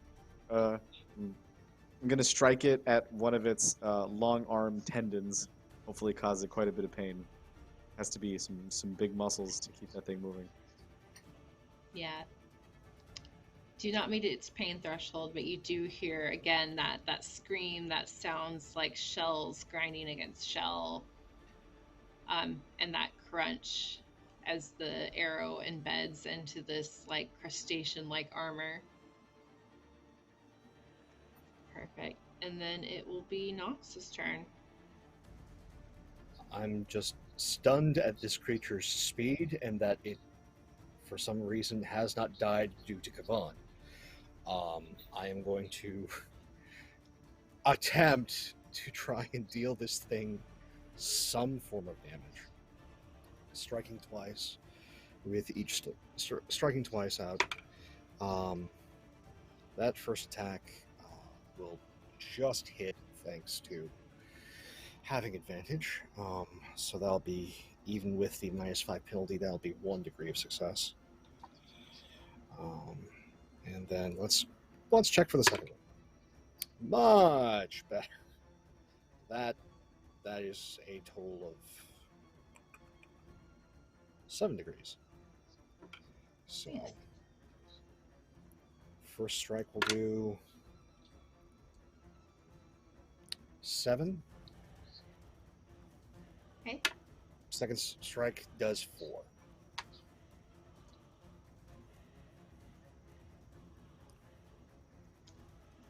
Why don't you describe real quick, because this will, like, Kavan had almost completely taken off, like, one of these arms. It was, sinews still hanging by, but you are able to finish the job of taking off one of these arms. You go ahead and describe that.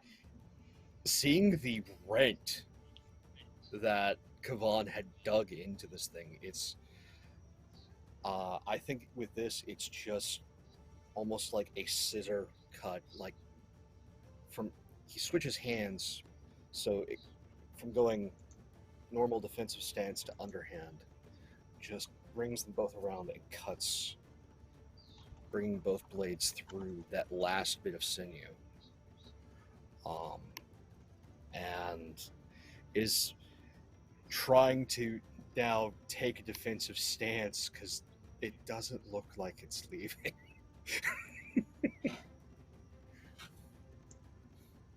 Yeah, I mean, it had a nice thing going. Perfect. And then let me get a dice roller since Tamir probably needs to roll. So the GameMaster's rolling dice in this game? I know, I didn't have a dice roller. Mad, I say. She's got 2 swords. It's true. Let me roll that. And you just see Tamir just sort of like with this battle cry, reminiscent of the barbarian tribes, just going towards the other arm with these swords, and in this like double overhand hit, embedding the blades within the arm of this creature, before like pulling back with just sort of like this saw-like motion. And then it is Kavan's turn. Last verse, same as the first. Do I have advantage for flanking, or is there not anybody else engaged with it? It sounds like people are. I just want to make sure before I roll. Yeah, I think you have flanking with Nox and Tamir probably, so yeah. Ooh, that's a 3. So that's some degrees of success. Definitely good. Yes. Yep. Oh, another, not max damage, but another 22. Yeah. Pain threshold. Give me another attack. Wow.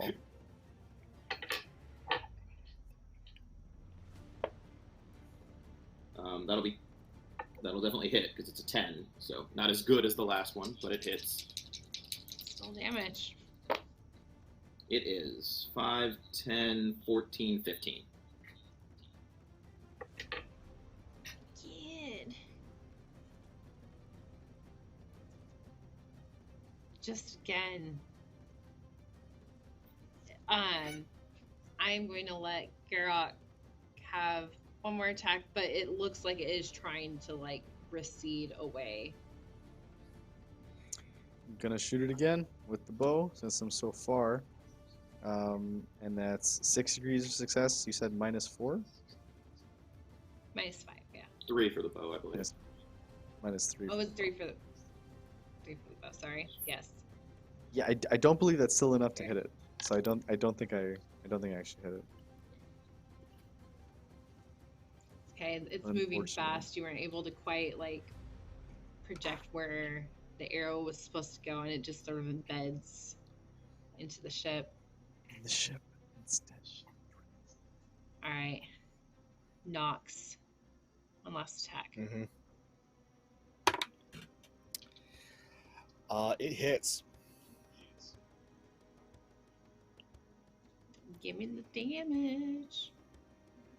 Okay. I thought it was rolling for defense. Okay, so this was an attack. Okay. This is your attack. Yeah, not it's its attack. using. All right. Yeah, it's using its turn to try and get the fuck Withdraw. out of there. Okay. Yeah. It doesn't So, like me. it- It doesn't want to be my friend. No. Considering how that you can pretty much kill 2 men at once with your strikes, I don't blame it. So that's 8 damage with the first attack. Second attack is a crit. Nice. Nice. And that's max damage with the offhand, so that is going to be 7. There we go. It's shudders as it's just trying to get away, like realizing that it is no match for the axes, the knives, the arrows, just all of this was not the easy pickings that it had thought it was. The arms disappear beneath the water, and I'm sure everyone is still on high alert for the rest of the night, that adrenaline pumping, but it doesn't come back. Nor does the next night or the next after that. You're able to make it safely to the camp with no issue, at least now. When they look at the ship afterwards, they will see the claw marks on the bottom of the hull. The creature had literally just been riding the bottom of the ship and just picking people off as food. There was no sacrifice to the river goddess. This was just a monster attached to a ship. Arlo, I the refuse ones to that believe disappeared. This is the river goddess back. cursing this person for not giving sacrifice. That's my story, and I'm sticking to it. Yeah. The captain doesn't apologize, doesn't anything, but that's where we're going to end it tonight. Everyone survived. Dang it. Almost kill each Just other. kidding. That was Yeah. scary. We That did was almost kill each amazing. other. That was my favorite. But yeah, this is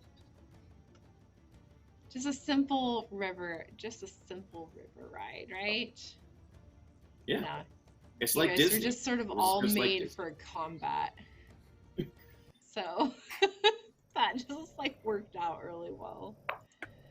I know it is late. It's 12:20. Sorry, we went a little bit later. We'll go ahead and do some outros and wrap up hopefully before 12:30. Let's go ahead and start with the wonderful in reverse order, actually, with Paul. Sweet, I get to go first. Yeah. So, hi everybody. You can find me at PopeWorldBuild6 on Twitter and Cincy0GP almost everywhere else. I should probably just fix that on Twitter at some point in time. But you will catch me back here in about 20 hours to run Shadowrun, where my gaggle of gal pals have made it to a port city, and I left off in high suspense. If you didn't catch the last episode, Sam was giggling in the background as I ended that episode. I feel. With the drone rising up out of the water.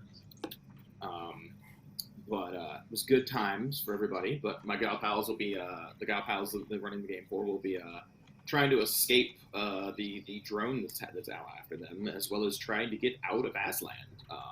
We officially have 2 more episodes and maybe an extra one if we got this episode and the next episode, and then we have the penultimate this one, and then maybe an extra one if we make our donations. So I'll double check on how close we are to that tomorrow beforehand and make an announcement for that. But you can also find me on Weave doing all sorts of other fun things. I kind of want to run Star Trek next season now, because I want to run Star Trek next season now that we tease Star Trek. I'm just saying, I want Star Trek. I think we need more Star Trek. I think we need more Star Trek. I feel that. I feel that in my soul. But I hope everybody had fun, and I don't have much more to say other than, I had a good time coming off a great other thing last night because I'm a wrestling nerd. So, yeah, I'll leave that be and pass the mic. Perfect. Let's go, Anthony. Hey everybody, it's Anthony again, he, him pronouns. Again, you can find me on Twitter right here at Prainntheplague. I have a great time streaming on Weave. We stream Symbaroum every Monday, so catch us next Monday for some Symbaroum. But before that, make sure to catch my Blue Rose West Marshes game on Friday at 9 p.m. Eastern. This week is going to be very last week was horses on the water. This week is horses on the plains. So there are a lot of horses these last 2 weeks, and I'm really enjoying how that's going. It's actually going to be a very similar, I guess, culturally to like Karvost, which is Rizea, which is where we're going to be going. So it's actually going to be it's going to definitely be inspired by our Symbaroum games.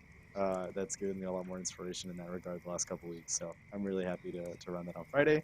But that's what I got going on. And check back on Weave for more stuff that we're always doing. Shadowrun tomorrow, of course, and Pugmire on Sundays. But I'll let the wonderful Pope get to that. Hey everybody, and thank you, Anthony. It's Pope here. PopeWorldBuild on Twitter, PopeWorldBuild on Twitch.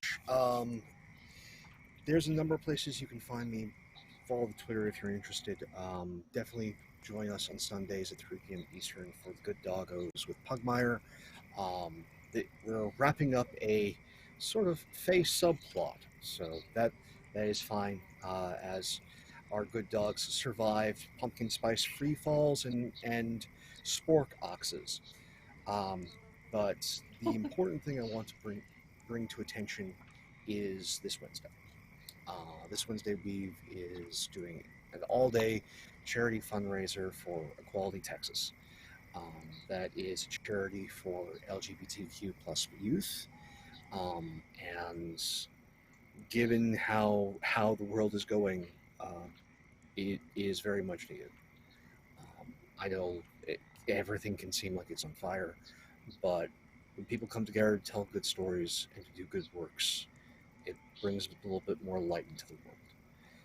And please, I would like you to be part of that light.